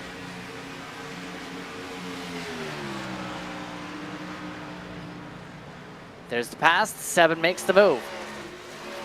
Yep, went ahead, got the pass on the inside to Paul Williams, and now advances a spot on the leaderboard. Well, now, JP, we start to string the race out. Now drivers need to worry about strategy and tires and fuel and when to make a move and when not to make a move. Here's a look back at the front again. There's going to be Jeff Evans on the inside. And he's going to now be able to make a pass on the 16 here unofficially and be able to get in front of him. Oh, and a bit of wall contact in the backdrop there. That was Medina getting some wall scrapes. And you definitely don't want aero damage here. No, don't want any damage here. You need everything to be perfecto on this car for it to perform at this track, so you don't want that at all. Here's a side-by-side battle back up front. That's Ted Lowendick and James O'Brien. They're battling. Lomadic, pardon me, had the drafting help, and now it's moving around. Man, oh man. A lot of shuffling. And Kerr, as you said, able to get by O'Brien. O'Brien drop kick from third. All right, some blocking. Yeah, not clear. I mean, he was, but not by much on that University of Kentucky car. Now they're side by side. Oh, Ward had to get the shoehorn in. Kerr to the wall. Hard in the wall. And now he's going to check up O'Brien and others trying to save that car. everybody stepping on each other there. And how about that? Give and take at the minimum. Wow, that turned out better than it should have, JP. You get a driver who loses speed here and gets back in front of other drivers, and that easily could have turned into a massive wreck just from difference of speeds. But now we'll see how Zach Kerr's car behaves in a few laps here, because we'll see if that damage has any factor in how the car runs or if he has any top speed or speed issues. But so far, he looks to be okay. And doesn't seem like the car's hurt. Although some tires might be hurt. Let's take a look what happened. That car in front of him kind of got right up on him, and I think he got nervous. But watch this here. That's Kerr. This is going to be Kerr in front of him. This is from O'Brien right here. And then they down start this long straightaway. Obviously, Jeff was not appreciative of the block.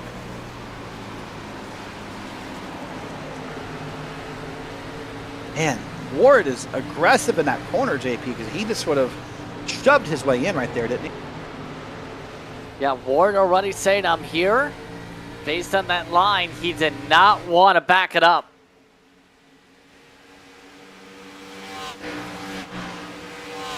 How that didn't end up in a wreck, I'm not quite sure, and our producer said the same thing. I don't know. I was thinking in my head, we heard some pre-race instructions from race control. That was mostly about snaking and blocking, but there's some aggressive blocking happening here. Maybe some hot tempers on this hot track. And people are just upset here. So, man, look at this here. Lots of racing going on. Zach Kerr to the outside of this camera shot on your left side. And racing down this straightaway here. Evans on newer tires is blistering through this field. That's going to cause some different moments here. It's going to cause some feelings, right? Because Evans, of course, not on the lead lap, trying to get his way back around to get a lap back, what we call the old-fashioned way.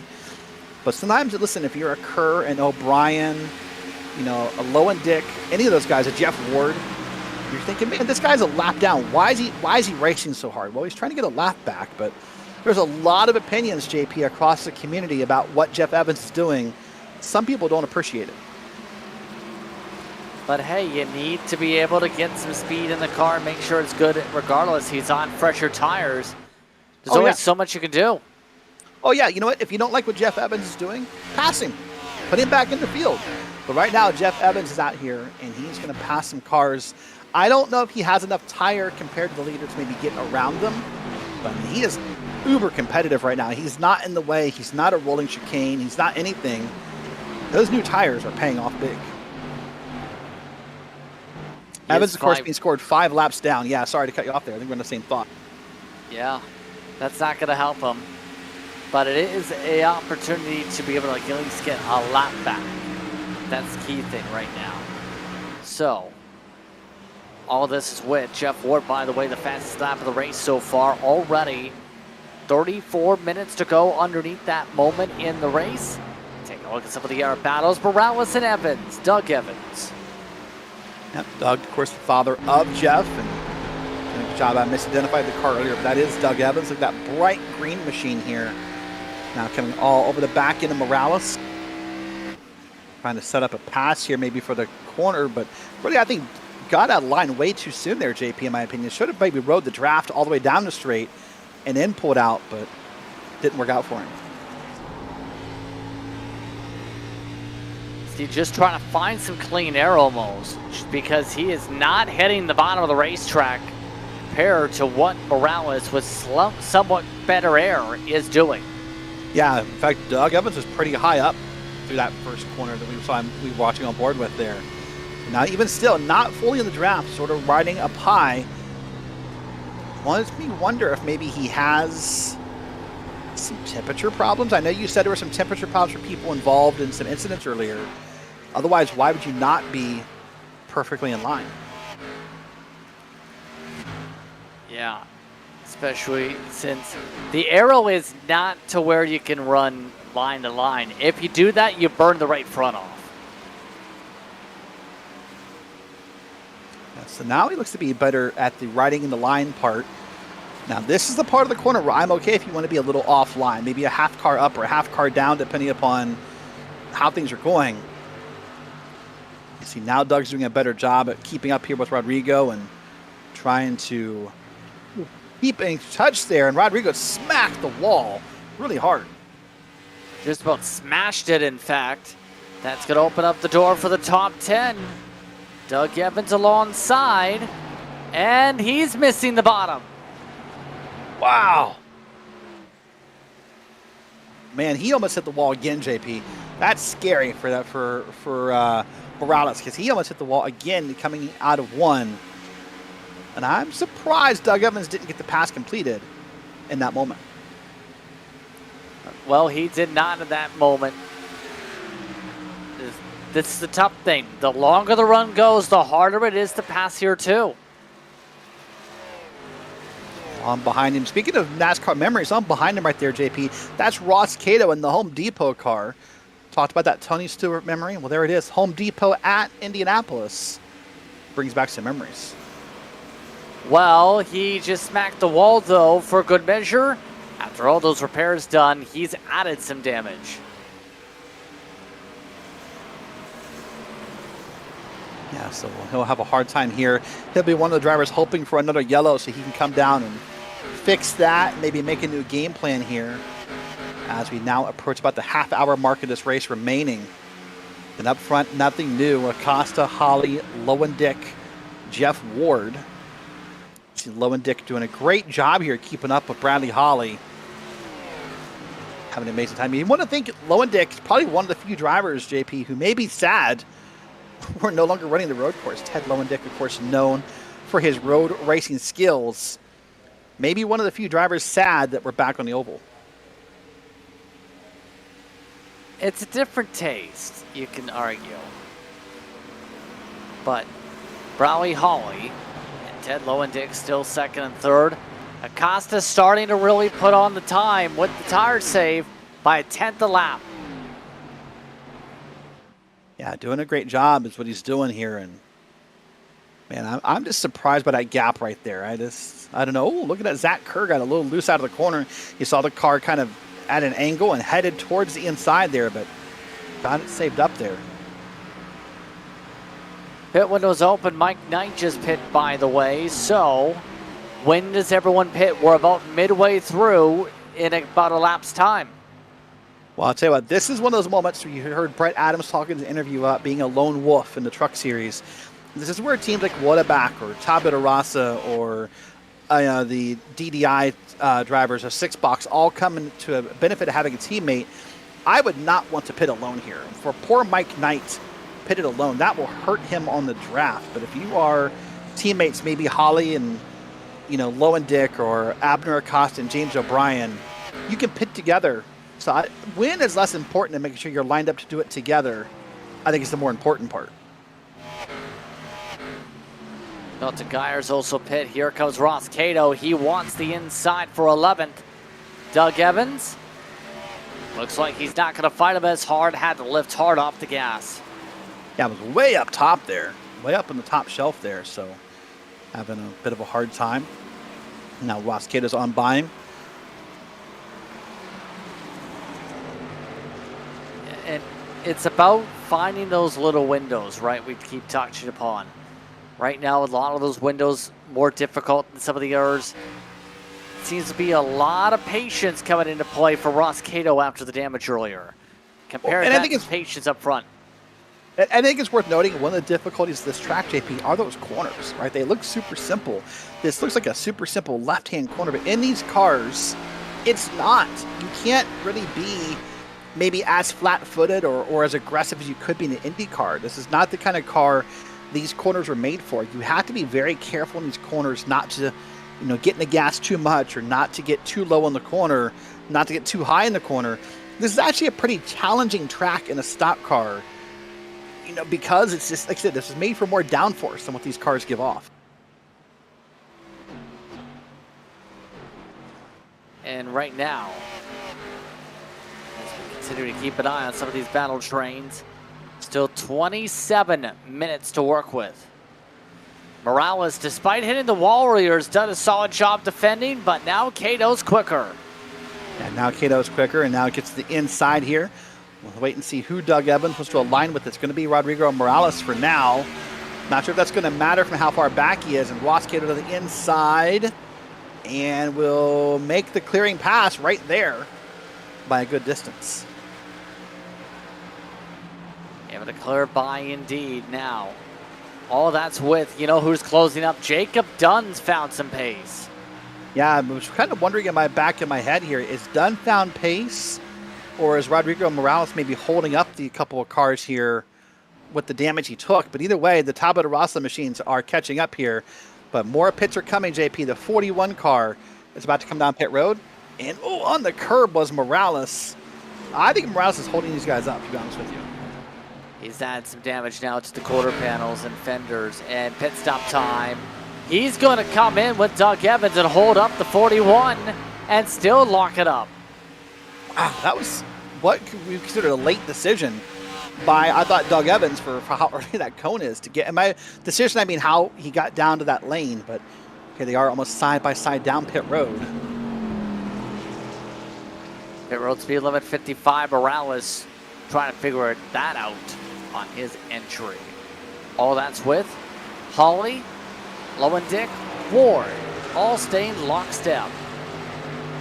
And of course, Holly and Lowendick both part of Whataback Racing, so they'll likely be able to communicate when they're pitting together. We'll see about Jeff Ward and what he wants to do. Oh, there they go. And they left Jeff Ward out to dry. Good pit entries for the both of them as they keep it slow on in. Also coming in is Thomas Sink for this pit cycle. So 27 laps to go. Seems to be the time to strike. Now, like Pocono last week, JP, the good news for pitting here and for pit cycles, this is a big track. You should be able to get down the pit road, get your pit stop done, and get back on track. And as long as you're not well behind the leader to start, you should be able to maintain the lead lap. So this is not a track where by pitting under green, you're running a risk of being trapped, the laps down if the unfortunate happens. But here's Jeff Ward now running the inside of this corner, and maybe he's going to pit this time by because he's definitely riding it pretty low here. Let's see here. That's Zach Kerr behind him and others around him here. No, he's going to stay out. Not staying out. Abner Acosta, the leader, is in. He's brought James O'Brien with him. Yep, more teammates, just like I talked about. This is the benefit. So the pit window indeed in full bloom for the drivers. A lot others like Cato and Medina also in. Bumgarner also into the pit road. And so 24 minutes to work with. That leads to about 26, 25 laps on freshies. Yeah, so these drivers pitting will have much newer tires. They're going to gain a lot of time on the leader. Every lap he stays out, they're going to gain time on him. But here he is. There's Jeff Ward and Zach Kerr lined up here. There's a couple of the last cars not to pit. They're going to come down here through 3 and 4. And more calls of pitting this time. Jeff Ward drifting his way. This is going to be aggressive. Can he get below the speed limit? Might have, yes. He got him with the scoring loop. I'll tell you what, that's impressive because the way he had that car locked up and sort of angled at tilted at an angle, I thought for sure he wasn't going to get it wound up, but great job by him. Here is Acosta, by the way, and now we're seeing, look at that on track. Acosta must have lost some time on pit road because he is no longer the benefactory leader. What takes is 1 lap difference to fall off for some of the drivers. Already 2 seconds. That's where that flip of the switch comes in now. Is the 1 lap difference going to be enough for Acosta to get the speed back? We'll have to see. Yeah, we'll wait and see. We really only seen Acosta handle clean air this race. Now we'll see how he handles the draft. Those are two very different feelings at this track. And so we'll see how he handles it. Right now, Bradley Holly here is up in front of this group. Currently being scored back in P7 because Evans, Layton, Morgan, Williams, Dunn, and Kerr have not pitted. I guess at this point, JP, they're waiting for the caution to see if one will come out and what that could do to the whole cycle. Lots of fresh tires zipping by Zach Kerr. It's an interesting ploy. I don't know if this is the race-winning call, but it is a call in case there's a caution. You'd have to think. The problem with the caution coming out right now is that everyone else has pitted so recently that I don't think you get any of the newer tires to go with you. But here's Kerr now, just trying to hold on for dear life. And look how much they just eat him alive through the corners. Look at the gaps they're closing. That's the benefit of new tires. I thought for sure he was going to clear himself across that hood right there. Now Kerr does have a live spotter with him, and it is a significant driver. It's the eNASCAR Road to Pro qualifying ladder competitor Connor Euroshak, who is on the box tonight for Kerr. He's had some good success in round 2 so far for that championship. So he's helping Kerr with this race alone this evening. And if you're a spotter right now, all you can do is just try to walk Kerr through traffic and say, hey, listen, keep calm. You know, use that mellow voice and say, hey, they're going to get by you. That's okay. Here you go. Now you're clear. You know, breathe and everything and walking through it. But now you're just wondering how long is he going to keep pushing this and pushing this and pushing this, because he's not gaining any time here that I can see by staying out. All right, Kerr's pitting this time by. Pit stop this time by, so he's gone about 4 or 5 laps farther than most. And down to the gears. Able to get it below the speed limit. Nicely done. Now the challenge for Kerr will be multi-challenging in that A, he went down there alone. He has no drafting partner out. B, the drivers on new tires have now gained a bunch of time on him. You know, and C, just where is he able to come back out on the track? That would be a big mystery. Hey, listen, if he could come out and track out correctly and find a draft, maybe he's onto something. It's a maybe, but we'll see where he ends up cycling with the current net leaders. Talking like this, Acosta, he was about dead even to some of those on the even tires to start off the race earlier on today. He's 2 to 3 tenths quicker than those in front. There's that Kerr on the bottom of your screen coming off of pit road. Now with that long access road.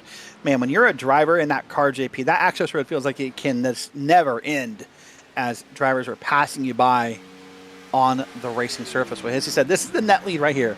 This is Bradley Holly being scored P4. There's still 3 drivers who at one point had not pitted yet, but now one of them has. James Morgan's having a heck of a time getting on the pit road. We see off screen here, but again, now Paul Williams assumes the lead.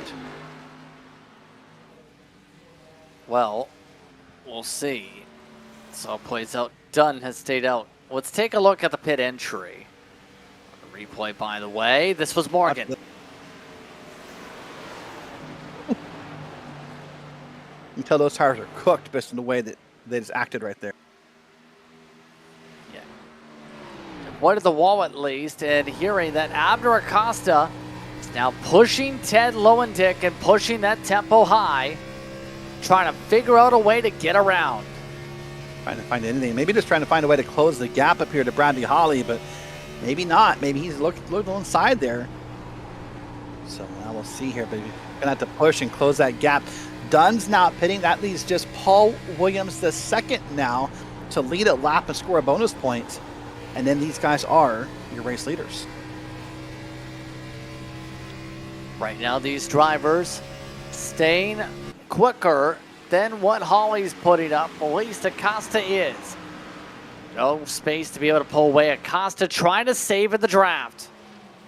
Kind of saving a draft and also trying to keep in touch with the race leader is what him and Lowendick are doing. So we'll see how this plays out here. That's the gap for the proverbial lead right there between Holly and Lowendick. So That's the gap we're looking at. It's about, 0.8 of a second between those two cars. Costa's been better quarter exit. But yet again, he's trying to go earlier on the brakes, better on throttle. Pressurize the mistake. And there's a beautiful look from the back of Ted Lowendick. Oh man, almost a little bump through the corner from Abner Acosta. Not where I'd want to get a bump at this track if I could help it. Now, Acosta now is beginning a little more impatient. Now wants to make the pass here, heading into turn 1, JP. Side by side, this is for net second. Costa, shorter distance around. Lowendick, able to get better speed from the top side for now. Acosta trying to use the better groove though. Oh man, look at that side-by-side battle out of that corner. That got tight. I got concerned for a second if they were both going to maybe hit the wall. They did not. But right now, Bradley Holly's got to have a big grin on his face if he's looking in his mirror, because he can see these guys battling. So they're going to open that gap up more and more and more as they keep racing. There's a lap car of Colton Lane there in the background, I do believe. He's going to try to maybe get around these guys on much newer tires. We'll see what he can make happen, or if he gets in the way. Got to make the pass, Acosta. Lowendick, not able to get the run by. So, up to net second is Acosta. And the prow and the fishing rod is now placed for Bradley Holly.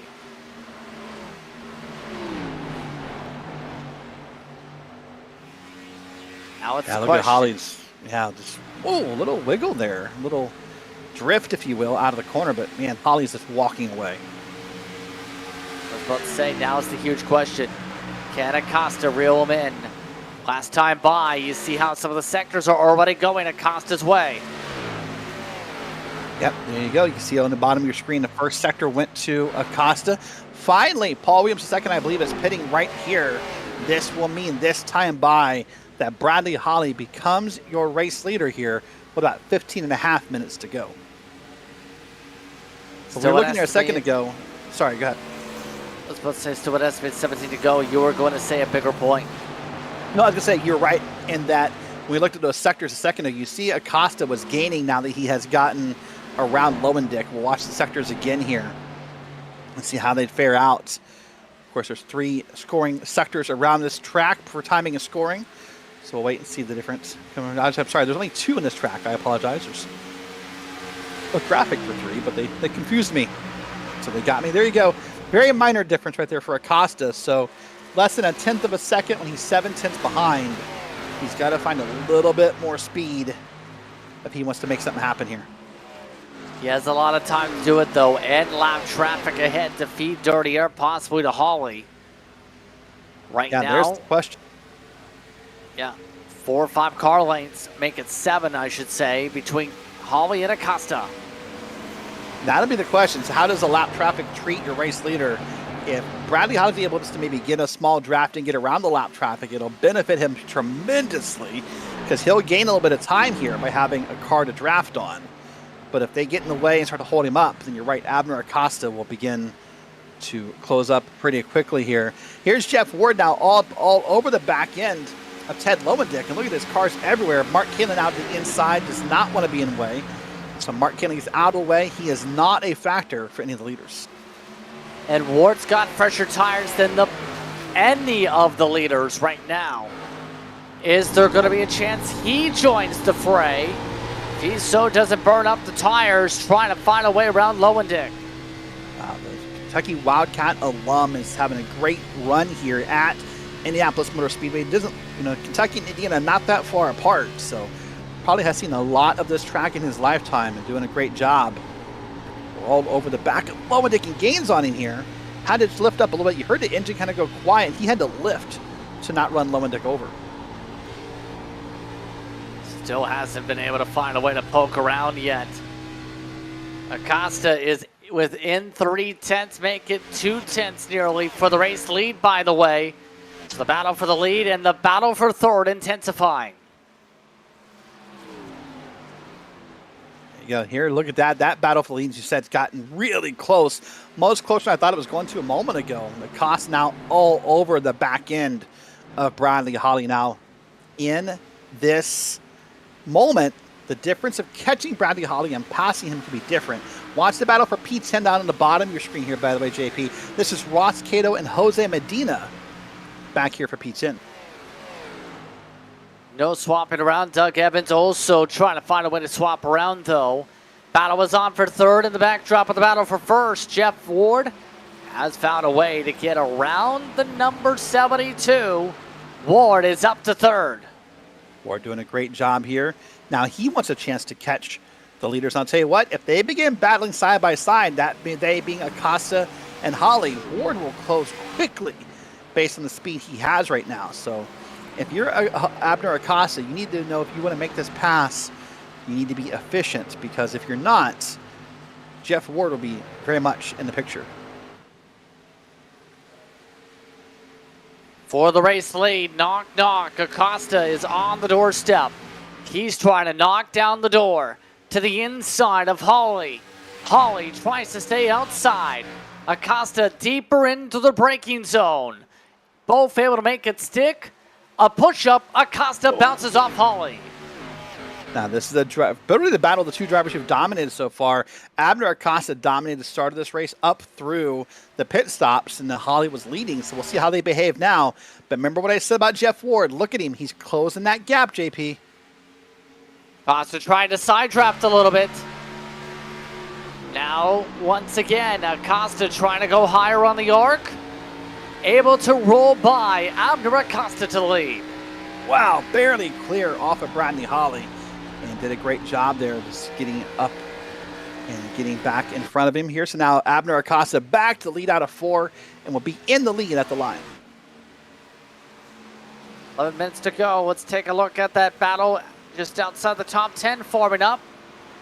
Things have stayed pretty intense between Morgan and Evans. Yeah, Morgan's sort of on a recovery run after being one of the drivers who stayed out really long. Back up to P11. Here's Evans in P12. So with Rodrigo Morales behind him here. But that's a look at Doug Evans, by the way, JP. Look at that setup. 1, 2, 3, 4 monitors. 4 massive monitors, by the way. That room must be hot. Yeah, that has to be sizzling hot. That poor deer back there next getting cooked back there. I think that's not the concern right now. But you know who's trying to cook? Jeff Ward. That was close. Trying to send it. And this is getting aggressive again. Was concerned, JP, that Jeff Ward wasn't going to be able to get back out of that without making contact, but he did. Much credit here. And Bradley Holly and Jeff Ward continue to fight here.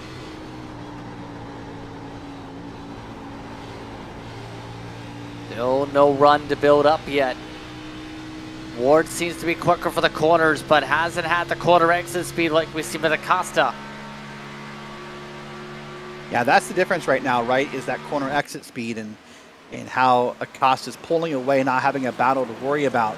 I really thought the draft would have been stronger, JP, and I mean that for everybody, not just for this particular battle. While this is a draft package on these cars, I think you and I both maybe expected the draft to be more prevalent in getting back to the lead. It's kind of what it was on the old oval, if you want to be honest. Where right now we're seeing the drivers have to be more driver skill focused rather than the car package bringing you along. Yeah, and we'll see if that carries over. Of course, you know, when we do different cup races on the service this week, the full length Brickyard 400s, they're happening right now and will be happening all weekend long. There'll be one on Race Spot Friday nights. So we'll see how they behave in the cup cars. But right now, it's been a lot of great racing. A lot of this car's handled well. It's managing the corners well. It's provided great racing. I'm ecstatic to see these Grand Nationals back on the big oval. Yeah, remember there was 3 wide several times in the past. P10 battle coming up Little Box. Because it's side by side, it's not Bradley Holly, but it is 10th with Morgan. Morgan doing a great job here. It's sort of the battle of the green cars, isn't it? And, I mean, black and green on both cars, almost the same shade of green on both cars. So Those guys are back there fighting hard. And that's what you love about stock car racing, right? Listen, even if you're not battling for the lead, you have a battle going on, which in your head is important, intense, and tough. And in your head, that battle for P10 matters. So great job there. And then up top, of course, Abner Acosta is still maintaining a lead, but it's getting smaller. They're getting closer in his mirror than they were a couple of laps before. Yeah, right now the gap is 7/10. Last time by, Acosta 55.9. His fastest on track was actually Lowendick in the 55.8. Ward just can't get the run. He's trying it again, trying to feed off Acosta's draft. Yeah, trying to feed off the draft. Now against the inside of Holly. This is the best run he's had so far. Down to the corner he goes, digs it in deep. And now the question is, how do they track out? Don't make the contact. That's a great job right there. Try it again in turn 2. Now let's see how they track out here and who gets the better run. It's going to be Ward, but they're still side by side. Will Ward try and side draft it? Not at the fender to do so. He is right now at the numbers. Still side by side, coming around to 6 minutes to go. Next time by, a lot of loose grip. Not really grip at all for Holly up top side. And this is great news for Abner Acosta. They are losing so much time right now, but Ward is clear. Now Ward, who has been maybe the best car pace-wise all night, gets a chance to run down the leader. And the focus is on for Holly.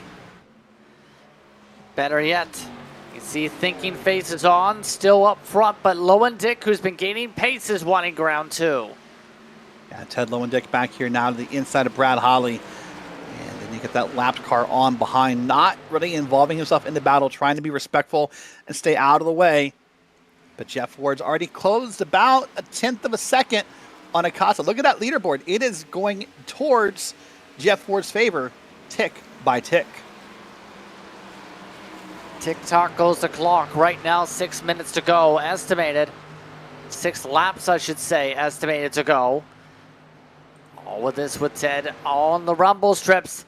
Colton Lane, meanwhile, has been just riding behind them with significant damage, not willing to break up these battles as a lapper. No, being very respectful, not wanting to really get involved, doing the best, not to even use his draft to really affect anything, just trying to stay there. Maybe in the past, if a caution come out, he'd be lucky dog, but now, I think you and I can agree, we're at that point of no return, so he would get a lucky dog, but it wouldn't mean anything as far as, racing it around. We'll see how he fares out here. But now Lowendick pulls way to the inside of Bradley Holly, wants to try and make the pass. Nope, gets back in line. Yeah, just about got the wall there, Ted did. That's how much these cars can really snap around if you carry too much momentum.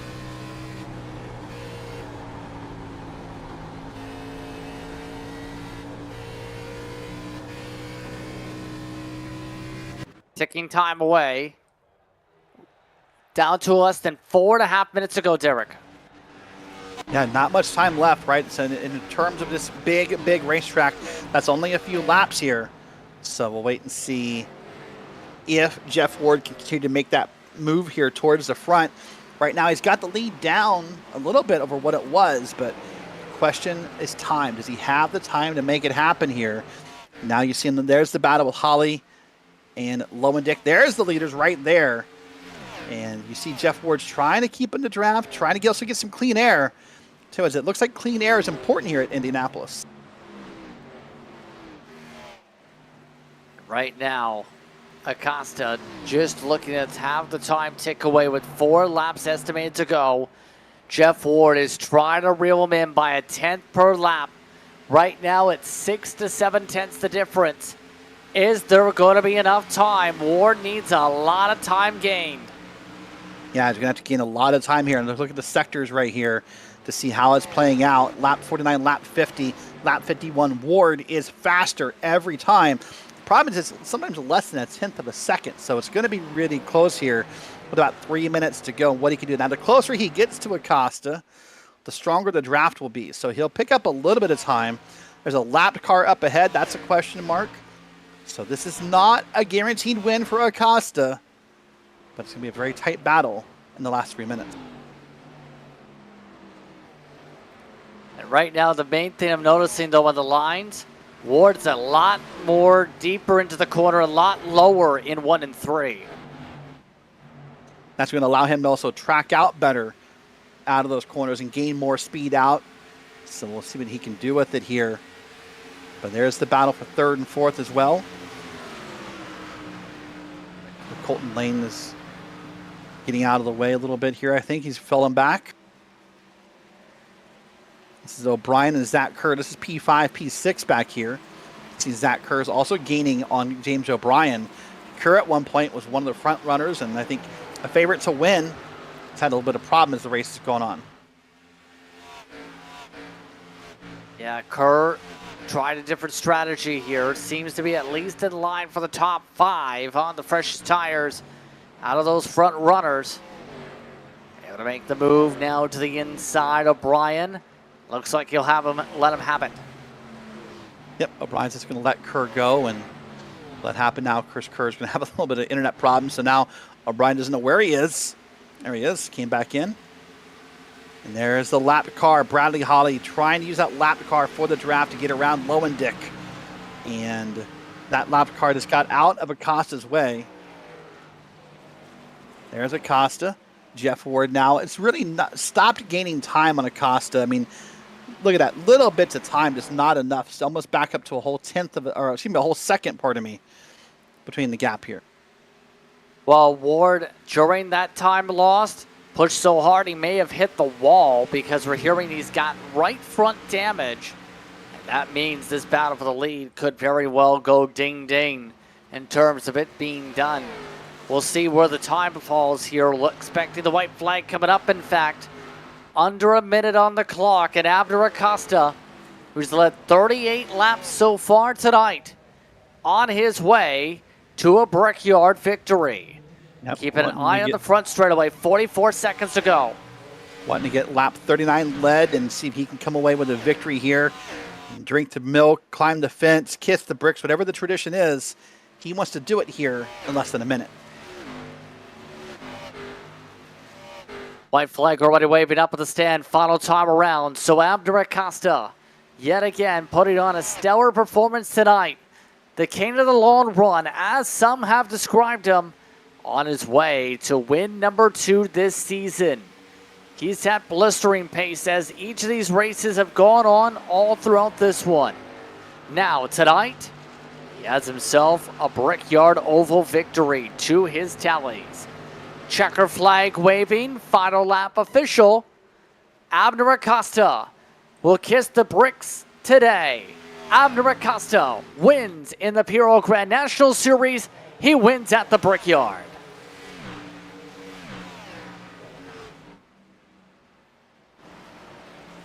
Acosta getting the win by 1.1 seconds. Jeff Ward second. Bradley Hall, your top 3 here, Derek. Wow, what a great run by Abner. Just pulled away for a second time after working back through the field. But man, the story of the day for some may be Jeff Ward, a newer name here in the Grand Nationals, holding his own and planting his flag as a contender in this series. And so the celebration's already on for some. And then you have Zach Kerr, who's just drifting around the track. And that he just may be out of tires, who knows? Just having some fun. Everybody has finished. Let's take a look quickly at the unofficial race results for Acosta celebration here. Acosta, Ward, Holly, Lowendick, and Kerr, your top 5 here today. Then it's O'Brien, Sink, Bumgarner, Cato, and James Morgan, your top 10. Dunn finishes 11th, Medina in 12th. Williams the second, Doug Evans, and Morales the top 15. Mike Knight on the lead lap. 1 lap down, Geyer in lane, as well as J.C. Evans. Joshua Telez, 20th. 21st went the way of Jeff Evans. Mark Kalin, 22nd spot. That's what talked about the running order as the celebration is on for car number 5. Abner Acosta gets to burn it out here at Indy. Another year Another strong, dominant performance for Abner Acosta at Indianapolis. And he put on a lot of damage on the race car. Hey, he doesn't need the race car after, I guess. Why not destroy it? Yeah, the second race in a row, we're seeing people do a lot of damage on the burnouts. I guess there'll be no post-race inspections for PRL tonight. Everybody burning on down, happy to be here. But Abner Acosta, the one with the victory. Your thoughts on this race as we wait for the drivers? Man, wasn't it great to be back here? A lot of great racing, a lot of good side-by-side, clean racing. You know, we had that first wreck, which, you know, a lot of calamity. But after that, man, it cleaned up. It got fun. You know, drafting mattered. Handling mattered. Driver performance mattered. This was a beautiful return to the Brickyard. So, celebrations on. We already have third spot standing by. Bradley Hawley coming away third. Bradley, how would you describe that finish to the race with how things played out there? Honestly, I was a little bored. You know, I saw Abner and Jeff coming, and I had overheated my tires and basically killed anything I had. And then towards the end, once I got the tires cooled off, I was able to at least, you know, keep pace with them. Are you surprised that the draft was not stronger with this package? Yes or no, and why or not? Normally with these cars on this package, it's not that strong. So I wasn't expecting it to be like, you know, if we were here in the trucks, it would have been ridiculous.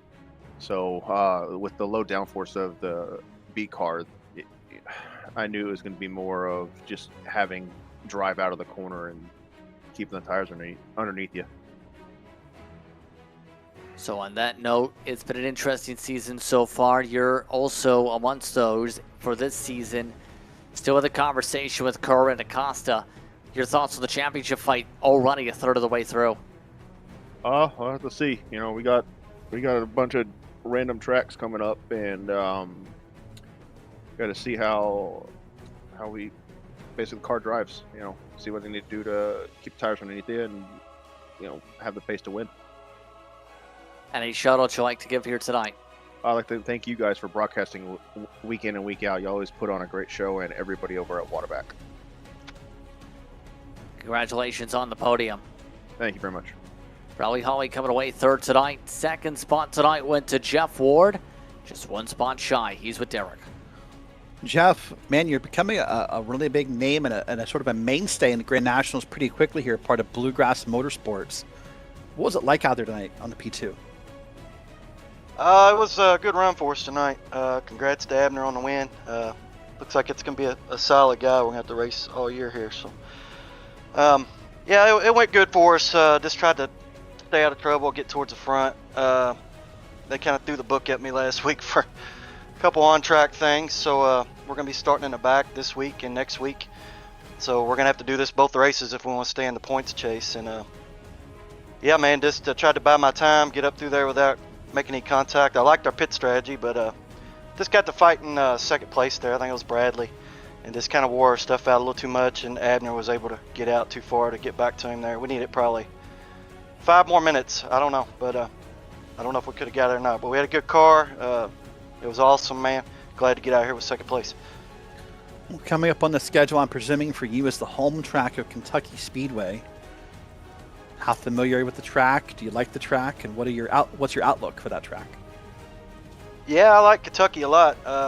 Actually been there 2 or 3 times back when they were racing there, so pretty familiar with it. I can't say it's one of my favorites, but it sure would mean a lot to me to go out there and run good and maybe get a win. But like I said, we're starting in the back, and that makes it so hard when you got really good guys that are qualifying up front. And just like the 9, I feel like if I could have qualified up front, we would have been probably battling Abner there most of the race. So we'll go try to do the same thing, drive back through the field. That's about all we can do, and hopefully get a win in the home state there. There you go. Well, good luck next week. Anyone you want to say thank you to or give a shout out to? Yeah, thanks to Lexington Brewing and Distilling. Shout out to my teammate. He doesn't race with us, but Mac Bailey. He's got a company called Mac Bailey Remodeling. Check him out if you're in Louisville, Kentucky. Thanks to you guys for doing the broadcast. friends and family, and I'll give a shout out to Dad if he's watching. All right, well, hi, Dad. And Jeff, great job tonight. We'll see you next week. Yeah, thanks, guys. Jeff Ward coming away second spot tonight. Abner Acosta took the race win, though, tonight for the second time this season. Abner, how would you describe the return to the Brickyard? You come away with the win in it. Yeah, it was good. It was good. I think it was really important to get a good qualifying lap, just be ahead. And I got lucky that Jeff had a penalty and I had to work from last place. So yeah, glad I was able to pull that off. In your opinion, how did the track feel in its return to the oval? Felt good. Definitely before the race, the session that we were on, it was super hot, so I was worried because there was no grip. But the race session seems like it did get some grip, or I guess it was cooler. But it felt good. I mean, honestly, it's very similar to Pocono, I think. Like with the long straights, it's kind of hard to pass. Like if somebody decides to fight you, you both lose a lot of time. So you have to be ahead. I'm not sure how Jeff did it passing all those people, but it's difficult to pass. But it's a fun track overall. So on that note, already a third of the way through, you're one of the championship favorites. Kerr losing some ground here in this one. What's your position for the championship fight? I just gotta stay consistent, and I feel like as long as I qualify ahead, I can always do pretty good. I definitely struggle when I qualify in the back, just because of how, I do race for like long runs, so that hurts me. So I guess something to say. Jeff is showing a lot of speed. Zach is showing a lot of speed, and then Brad's always there. Ted was also fast. There's a lot of fast guys, so we'll see what happens. Any shout you'd like to give here tonight? Yeah, everybody, private label team hype at James, which is there. Hear me vent the whole race. You guys for broadcasting and PRL for hosting. Well, congratulations once again, Abner, on the victory. Thank you. Have a good night. Abner Acosta coming away with a win tonight. I'd like to thank the whole top three for speaking with us during post-race coverage here on RaceSpot. On that note, Derek, your final thoughts on tonight after an interesting one for the Brickyard. What a beautiful race it was. I know Brad said he was a little bored, but I had a great time up here watching these cars go around, and what a great start to return to the oval. Now, of course, next week, new question marks ahead with the Super Speedway of Daytona for the trucks and Kentucky for the Grand National cars. Kentucky once again 9:30 for the Grand National Series. Be sure to tune in for the Bluegrass State. That's where you see how drivers play things out at Kentucky here on RaceSpot. On that note, though, it's time to say goodbye for our coverage here from the Brickyard and from Speedway, Indiana. For my co-announcer tonight, Derek Watson, for our producer, Dustin Ollis, Justin Prince with you. So long. Enjoy the rest of your day or evening. You've been watching PRL action from Indy and its surrounding areas for the Trucks and Grand National Series. We'll see you next time out from Daytona and Kentucky.